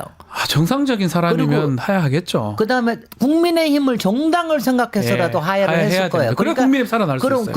그러면은 이제 얘기를 하고 그리고 그거에 대한 믿음을 주고 내가 언제까지 정말 질서 있게 이렇게 하야하겠다 이렇게 했으면은 믿을 수가 있었는데 그렇게 안 하는 거 보니까. 이른바 또다시 영어로 표현하면 더티하게 나갈 생각입니다. 네. 지금 이제 국민과 함께 싸우겠다는 게 국민에 대해서 싸우겠다는 얘기고 본인을 여전히 지지하는 광화문의 태극기 부대 이쪽에 지금 다 준동한 거 아니야? 니네를 다 일어나라. 네. 나를 밀어다오. 이거 해가지고 아마 법적으로 왜냐하면 이거 우리가 벌써 보지 않았습니까? 검찰총장 당시에 징계 사건이 생겼을 때에도 징계 피해가기 위해서 온갖 더티한 것들을 다 정말 모든 수단과 방법을 가리지 않고 썼잖아요. 그러니까 이번에는 오죽하겠습니까? 아하. 그리고 그거를 국힘도 그거를 바라고 있을 거기 때문에 아마 그 헌법 51조 형법에 대한 판단이 진행되고 있는 동안은 재판소법, 헌법재판소법 뭐 이런 것들 들이대고 뭐 온갖 증인들 다 들이대고 이게 내란이 아니었다. 뭐 이거 가지고 그때마다 대한민국은 국제사회에서 그냥 꽁꽁꽁꽁 떨어지는 거죠. 그리고 이 정치적인 혼란은 계속되고. 근데 아무리 늦어도 그래서 저쪽에서 아무리 늦게 하더라도 저는 3월은 안 3월 넘기리라고 넘기기 안 어렵다? 넘기다. 왜냐하면 네. 4월 달에 네. 지금 현재 있는 6명 중에 이제 3명이 보충이 될 거 아닙니까? 근데 그 중에 2명이 4월 나가죠. 달에 나가거든요. 그러니까 3월까지는 해야 된다? 되겠다. 할 수밖에 없다? 할 수밖에 없다. 네, 이렇게 그런 생각을 하고 상황으로 있고요. 보입니다. 아마 저는 인용하는 거로 갈 거라고 생각이 됩니다. 아주 보수적인 누구라고 말하긴 그렇지만 윤석열 대통령이 임명했던 정모 재판관도 네, 있는데요. 그분도 인용을 할까요? 저는 할 거라고 봅니다. 다만 네. 이제 구인이 되고 나면 네. 구인이 되고 나면은 아마 고민이 될 거예요. 아홉 명. 자기라도 하나라도 아하. 반대 의견을 좀 뭐 기각 의견을 내는 게 낫지 않을까. 그거에 대해서는 왜냐하면 요만큼이라도 씨앗을 살려주려고 할지 모르겠는데 네. 지금 그러면 어느 헌법학자나 이거는 뭐 왜냐하면 얘기할 필요가 내란이 없죠, 사실은. 분명하기 때문에 너무나 더군다나 분명합니다. 예. 점점 드러나는 증거를 보십시오. 네. 아니 처음에는 뭐 한 300명 왔다며. 예. 그랬더니 600 몇십 명이라 그러더니 이제 1000명이 1,500명이라 넘어요. 1,500명이라 그러는 거 그러니까요. 아닙니까? 예. 오늘 거기다가 정보사 요원까지 HID 요원까지 아니 뭐 제가 더 이상은 얘기 안 하겠습니다. 엄청납니다. 예. 네. 자, 그 수사 부분 체포가 지금 늦어지고 있는데 검찰 소환에 계속 불응하고 있는 것 같거든요. 아마 어떻게 지금 좀 체포 같은 것도 가능할까요? 아니 근데 검찰은 내란죄로 부르는 게 아니잖아요. 일단은 네네네. 왜냐하면 내란죄로 부를 수 있는 게 아니잖아요. 네. 그래서 검찰에는 어저께 소환을 했는데 어저께 불응했고 네. 아마 한 번 더 해서 안 하면은 체포영장을 할 낼 수 수도 있을 텐데 있다. 예. 저는 국수본에서 해야 된다고 생각을 국수본이요? 해요. 국수본에서 신병 확보는 국수본에서 신병 확보를 해야 그래야지 내란죄로 정확히 다스릴 수도 있고 네. 증거를 확보하는 데 도움이 될 거기 때문에 저는 이번 주 안에는 글쎄 구속되지 않을까요? 계속 안 나오면 체포영장 안 할래 안 할 수가 없죠. 안 할 수 없겠죠. 안 할 수가 없고 저는 지난주에 긴급 체포하자는 분들이 많았는데 그거 뭐 그분들 심정은 알겠으나 일단 탄핵이 되고 나야 네. 경호처에 그 너무 이제 심한 경우도 좀 이제 좀 가라앉힐 수가 있잖아요. 그래서 이번 주에는 아니 그리고 저는 체포 구금되시는 게 네. 본인의 아니 변론도 쓰셔야 될 거 아니에요. 거기에 법조는 다 들여다본다니까 술 좀 드시지 말고 네. 맑은 정신으로 예. 보시고 그리고 유튜브 안 보실 거 아니에요. 오히려 유튜브. 거기가 좋네요. 거기가 더 왜냐면 본인의 환경으로는. 알코올릭성 이런 네. 여러 가지를 치유하기도 그렇고 그다음에 일단은 국민들이 안심하지 않습니까? 그리고 그러니까요. 저한테는 하나 더 의견이 있습니다. 뭐죠? 윤석열, 김건희는 분리해야 된다. 저는 그게 굉장히 크다고 생각합니다. 아, 왜냐하면 이렇게 여러 가지 상황이 있을 때 김건희 스타일의 배우자가 옆에 있으면은 맑은 정신으로 판단하기가 굉장히 어려워져요. 그래서 저는 분리하는 게 그러면 본인한테 오히려 도움이 될 거라고 구금이 생각합니다. 가장 좋네요. 지금 저는 말씀대로 도움이 될 거라고 생각을 합니다. 사설에 신문 한 사설에 보니까 세 가지의 중독도 있다. 유튜브 중독, 알코올 중독, 그리고 권력의 중독이라고 하는데 그 모든 게 지금 김건희에서도 관계돼 있으니까 거기에 이제 빠져나올 수 있네요. 거기에 두 가지 더 해야죠. 알코올 그다음에 유튜브. 유튜브 아니죠. 김건희 중. 김건희. 뭐 어쨌든 그게 아마 저는 사람들이 말을 못해서 그렇지 지금도 국제적으로는 이게 다 모든 게 김건희 때문에 김건희를 구하기 위한 것이다. 중국의 신문에는 그렇게 또 얘기를 하더라고요. 국민들도 많은 생각이 궁극적으로는 김건희를 구할 수 없어서 벌인 일이다. 구하기 위한 마지막 작업이다. 이렇게 얘기를 하는 게 그렇게 많이 돼요. 외신에 사랑 때문에 했다 이렇게 나오던데 그것도 동의를 하십니까? 이거 사랑 때문은 아니고요. 둘이 예. 같이 살기 위해서 하는 거고 하나는 저는 뭐 항상 윤석열 대통령이 피학대자라고 생각을 하는데 네네. 김건희라고 하는 기가 센 사람이 본인을 구하는 걸 미션으로 줬기 때문에 그 미션을 하기 위해서는 본인의 권력을 다 써야 된다. 근데 저는 솔직히 저도 약간 저는 평소에 계엄 얘기를 많이 했던 사람인데 네. 트럼프 대통령이 당선이 되고 난 다음에 저도 약간 방심했어요. 왜냐하면 이제 전쟁 못한다. 네. 계엄은 하겠느냐. 이제 못한다. 이러고 이 생각을 했는데 아마 이렇게 생각을 한 것 같아요. 마지막에 우리가 왜 지난 화요일이냐. 바보같이. 그 시간이 왜 그 시간이죠? 왜 그 시간이냐. 네. 그러니까 그때가 명태균 아하. 잡혀 들어가서 지금 곧 많은 게 드러나고 그리고 거기에서 이건 뇌피셜인데 아마 굉장히 큰 비밀, 가령 공천에 관련된 이른바 돈에 관련된 것까지 터져 나올 수 있다. 그리고 그것이 이른바 비선 라인에 관련된 거다. 이것 때문에 왜냐하면 제가 항상 그랬잖아요. 윤석열 정권에서 이상한 일이 벌어질 때는 네. 다 비선 라인 네, 맞아요. 결정 때문입니다. 이번에도 저는 여사의 결정이라고 하는 게 상당히 작용했을 거라고 봅니다. 김건희, 명태균, 한금폰 이것들이 계엄으로 가는 어떤 촉진제 역할을 했을 것이다. 저는 그렇게 봅니다. 왜냐하면 이게요. 그 나머지 부정선거 때문에 선관위에 털었다 그러는 거 있잖아요. 네. 그거는 물론 그거 유튜브들은 그거는 저는 핑계를 잡기에 너무 좋은 거죠. 예. 핑계를 잡기에 그럼 그거를 하려고 그러면 선관위를 털어야 되고 네. 그걸 하려고 그러면 국회를 다시 바꿔야 되고 이거는 저는 핑계라고 봅니다. 핑계인데. 근데 그 말을 이제 앞에다 못 하니까 아하. 김건희나 이런 얘기들을 못 하니까 근데 이번에 탄핵에 관련된 거는 유일하게 내란죄만 이제 들어가 있거든요. 맞습니다. 근데 아마 실제로 형법에서 앞으로 저기 할 때는 명태균 관련된 여러 가지 부정부패에 관련된 거. 그리고 또 그게 15개 범죄 혐의에 대한 김건희 특검을 통해서도 많이 나올 테고요. 네. 그래서 앞으로 그게 드러나면은 국민 여러분 얼마나 썩었는지 여러분들이 다 아시게 될 거예요. 그 이제 특검법 같은 게 지금 올라가 있잖아요. 네. 한덕수 권한대행이 뭐 그것을 거부하거나 뭐 이렇게 할 가능성은 없을까요? 특검 거부 못해요. 못한다 이제. 특검은 거부 못하고 그대로 갈 것이다. 저는요. 네. 더군다나 지난 화요일 날 한 이유 중에 하나가 네. 10일 날 특검을 잡아놨잖아요. 김건희 특검을. 네. 근데 그때는요. 그때가 제가 항상 그러지 않았습니까? 국힘이 살아나려고 그러면 대통령이 살아나려고 그러면 김건희만이라도 내놔라. 제가 그랬잖아요. 네. 이번 10일 날 김건희 특검이 통과될 판이었어요. 예. 그러니까 그걸 못 참겠는 거죠. 그러니까 김건희 특검 그것 때문에 그랬기 때문에 아마 지금도 뭐 그거는 총리의 개인적인 게 아니라 국힘이나 이런 쪽에서는 김건희도 치워다오. 다만 시간을 좀 벌어다오. 시간을 끌어달라. 왜냐하면 지금은 탄핵과 특검이 어떤 게 있든지 간에 본인들은 국힘 쪽에서는 시간을 끄는 거 외에는 없거든요. 그 국민의힘 얘기를 좀 해보면 국민의힘이 또 이재명 대표가 제안했던 국정안정협의체도 거부를 했습니다. 네. 국민의힘은 왜 이럽니까 계속? 거부하는 척 하다가요.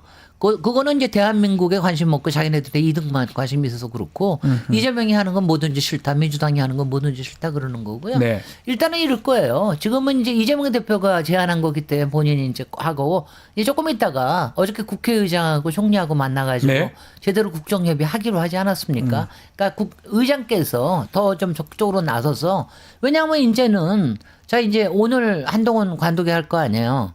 한동훈은 이제 비대위원장 체제로 갈 거 아닙니까? 네. 거기다가 자기들 결정해야 되잖아요. 이제 대통령 가만 내버려 둘 거야? 한동훈만 제명할 겁니까? 대통령도 제명을 하든가 해야죠. 그렇죠. 그러니까 그거에 대해서 저기 하고 나면 자기네들은 더 이상 여당이 아니거든요. 이제는 국회의원의 본분을 지켜야 되는 거기 때문에 안 나올래 안 나올 수 없을 겁니다. 지금 말씀하셨지만 우원식 이번 국회의장 리더십을 정말 신뢰하는 것 같습니다. 국민들이 담 넘는 모습부터 해서 마지막에 그다음 밤에 1시 1분 내에 할 때 그 전에 우리들은 빨리 해요 들어가요 막 네. 이러는데 침착하게 예. 그러니까 우리가 그동안 정말 이런 침착한 모습을 그러니까 우리가 신뢰할 수 있는 리더의 모습을 본 지가 너무 오래됐거든요. 너무 오래됐어요. 예. 그러니까 어떤 때도 뭐 하면 누가 나와서 요새는 유일하게 한강이라는 인물을 우리를 힐링을 해주고 이번에 우원식 의장이 상당히 우리가 좀 기댈 수 있는 인물이구나. 최초 국회의장 할 때 막 민주당 지지자들도 반발도 많았잖아요. 저도 제가 지지한 국회의장은 아니었습니다. 네. 뭐 딴 국회의장은 더 잘할 수도 있는데 네. 왜냐하면 모든 공인의 특히 정치인의 됨됨이는 위기에 있을 때 맞습니다. 어떻게 하느냐. 어떻게 그때 나오는 하느냐. 겁니다. 그러니까 이제 이번에 우원식 의장의 이 침착한 민주주의, 그러니까 정말 근원적인 민주주의자거든요. 네. 그러니까 그 모습을 보여준 게 그리고 듬직하시고 듬직해요. 네. 담도 가뿐히 넘으시고 잘 넘으시더라고요. 반대되는 인물이 있습니다. 그 반대되는 인물이 한동훈 대표 같아요. 결국 처음에는 찬성하다가 뭐 우왕좌왕했던 그 모습이 좀 있는데 한동훈 대표 이번에 정치적 입지가 좀 좁아질 것 같기도 하고요. 뭐 좁아지는 게 아니라 거의 없어지는 거죠. 아. 왜냐하면 제가 얘기했지 네. 않았습니까? 지난주 토요일 날 탄핵하는 거에 그대로 했었으면 그래도 했었으면은 적어도 국민의힘 지지만큼 지지도가 나왔을 거예요. 네. 근데 그날 판단을 잘못하고 그리고 그 다음 날 한동훈 한독수 2인 체제로 공동 국정 운영한다. 이거 하는 바람에 네. 완전히 깨져버린 거예요. 근데 마지막에 지난번 해가지고 탄핵으로 돌아서면서 조금 달라지긴 했는데 이제는 당내에서 쫓아내겠다고 그러는 게 더 많아지는 거예요. 왜냐하면 당내에서 다른 세력들이 왜냐하면 한동훈 대표는 그걸 알아요. 본인을 떠받쳐 줄 수 있는 건 민심밖에 없거든요. 네. 근데 민심을 잃어버리는 일을 하고 나니까 당심은 횟가닥 뒤집히는 거죠. 그렇죠. 그러니까 배를 지금 뒤집으려고 그러는 거 아닙니까? 오늘을 이제 제명까지 하겠다는데. 기자회견하면 어떤 얘기를 좀 할까요? 아마 비대위원장 청구하는 거 하지 않겠습니까? 공식적으로 네. 그쪽에 당원 당규를 제가 좀 이해할 수는 없는데 네. 당 대표가 관둘 때도 맞습니다. 지명할 수 있더라고요. 비대위원회를 네. 비대위원장 지명하고 네. 비대위원회를 꾸릴 꾸려서 수 있고. 출범할 때까지 당 대표랍니다. 아. 그러니까는 이제 그 얘기 하지 않겠습니까? 당헌 당규대로 하면 또 다른 또 문제점이나 또 논란이나 분란이 일어나지 않을까요? 분란은 일어나겠지만 지금 이제 그걸 뒤집을 수 있는 왜냐하면 한동훈 당 대표가 야 지난 12월 3일처럼 했었으면은 그다음에 지난 일주일 전에 제대로 했었으면은 정말 영웅으로 떠오를 수 있었던 건데 그렇죠. 그거 보세요. 정치적인 위기에 있을 때 유일하게 아. 기회가 주어지는데 아하. 그걸 버린 거예요. 그걸 버렸을 때는 제목이 드러나는 겁니다. 자신의 본 모습이 드러나는 것이다. 자, 이제 조기 대선 체제로 빠르게 전환이 되는데 특히 지금 이준석 의원도 출마 얘기를 하고요. 오세훈 시장, 홍준표 시장 등등이 좀 있는데 문제는 다 명태균 게이트에 연루가 되어 있잖아요. 그렇습니다. 어떻게 봐야 됩니까? 왜냐하면 워낙은 윤석열 쪽에서 네. 오세훈을 염두에 두고 있었다는 얘기가 상당히 있었는데 오세훈은 명태균 게이트 때문에 날아갔고요. 저는 네. 이미 끝났다고 보고 예. 홍준표 시장은 솔직히는 뭐 이번에 뭐 탄핵 이렇게 반대하고 완전히 뭐 저 거의 노망난 모습을 보이는데 이게 무슨 가능성이 있겠냐 싶고 이준석 대표는 뭐 국힘 쪽도 아니지만 네. 이준석 대표는 이미 명태균에 묻어 있잖아요. 근데 그거에 대해서 해명을 못 하지 않았습니까? 거기다가 이번에 담도 안 넘었잖아. 담을 좀 넘지 욕을 했어요, 그냥. 그래서 말이죠. 예. 담 자기 보좌관한테 욕을 하면서 예. 왜냐하면 제가 바로 그런 게 언론 플레이하는 얍삽한 그런 정치적인 자질을 가지고는 예. 지금 대선 운운하는 이유가 뭔지 아십니까? 뭐죠? 명태균 게이트에 묻은 거 조금이라도 자기 피해보겠다. 이거 얘기하는 거지. 예. 이준석의 바닥은 이미 지난번 총선 과정에서 이낙연 대표하고 손잡을 때 이미 다 그때 땅바닥으로 곤돌아 떨어졌고요. 그나마 당선이 돼서 조금 올라갔는데 이번에 개헌 해제할 때 계엄 해제할 때 네. 담을 안 넘은 것 때문에 모든 건 끝났습니다. 그다음에 명태균 게이트에 관련된 모든 것들 윤석열에 문제됐던 거 하나도 밝히지 않고 김건희 여사 옹호하고 막 그랬잖아요. 그런 것들 보면은 그런 얍삽한 가지고 이 사람도 정치권 떠나야 돼요. 저는 너무 실망해서 정말 조금이라도 기대를 가져보려고 그랬는데 정말 너무 실망을 해서 그리고 지금도 대선 운운하는 거 보니까 또 장깨 또 쓰는구나. 지금 보세요. 제가 지금 국민의 개혁신당. 예. 개혁신당 지금 허은하 대표인데 거기 당 모임 있을 때 이준석 나타나지도 않아요. 그리고 맨날 개인 플레이 합니다. 예. 언론 플레이하고. 그렇게 해가지고 무슨 대선을 나오겠다는 거예요. 한 당에 저기도 리더십도 제대로 못 하면서 한심해요. 근데 이준석이나 한동훈이랑 같은 관 것 같아. 비슷하다 이 말씀이네요.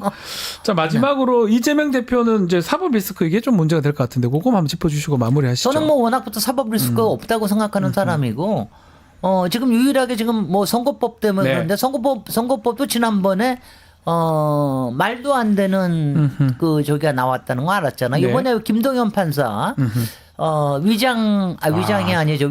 그 위증 교사했다는 거 무죄했던 가지고 무죄했다는 사람. 김동연 판사를 그 사람 체포하라고 그랬잖아요. 아, 그건 그러니까 그게, 이거를 예. 그러니까 이게 얼마나 이재용만 치우면 되겠다고 하는 거를 이제 국민들이 다 알아보기 때문에 이게 뭐야?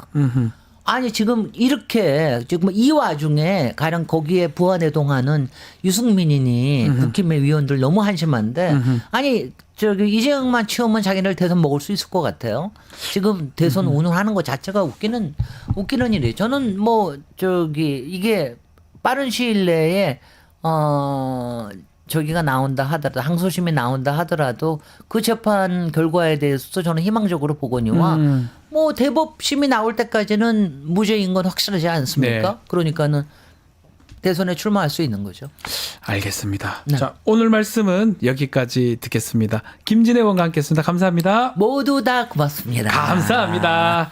고맙습니다. 자, 고품격 시사 대담 뉴스 대담 뉴스 인사 프라임 오늘 순서 여기서 마무리하겠습니다. 저는 내일 아침에 다시 하겠습니다. 감사합니다.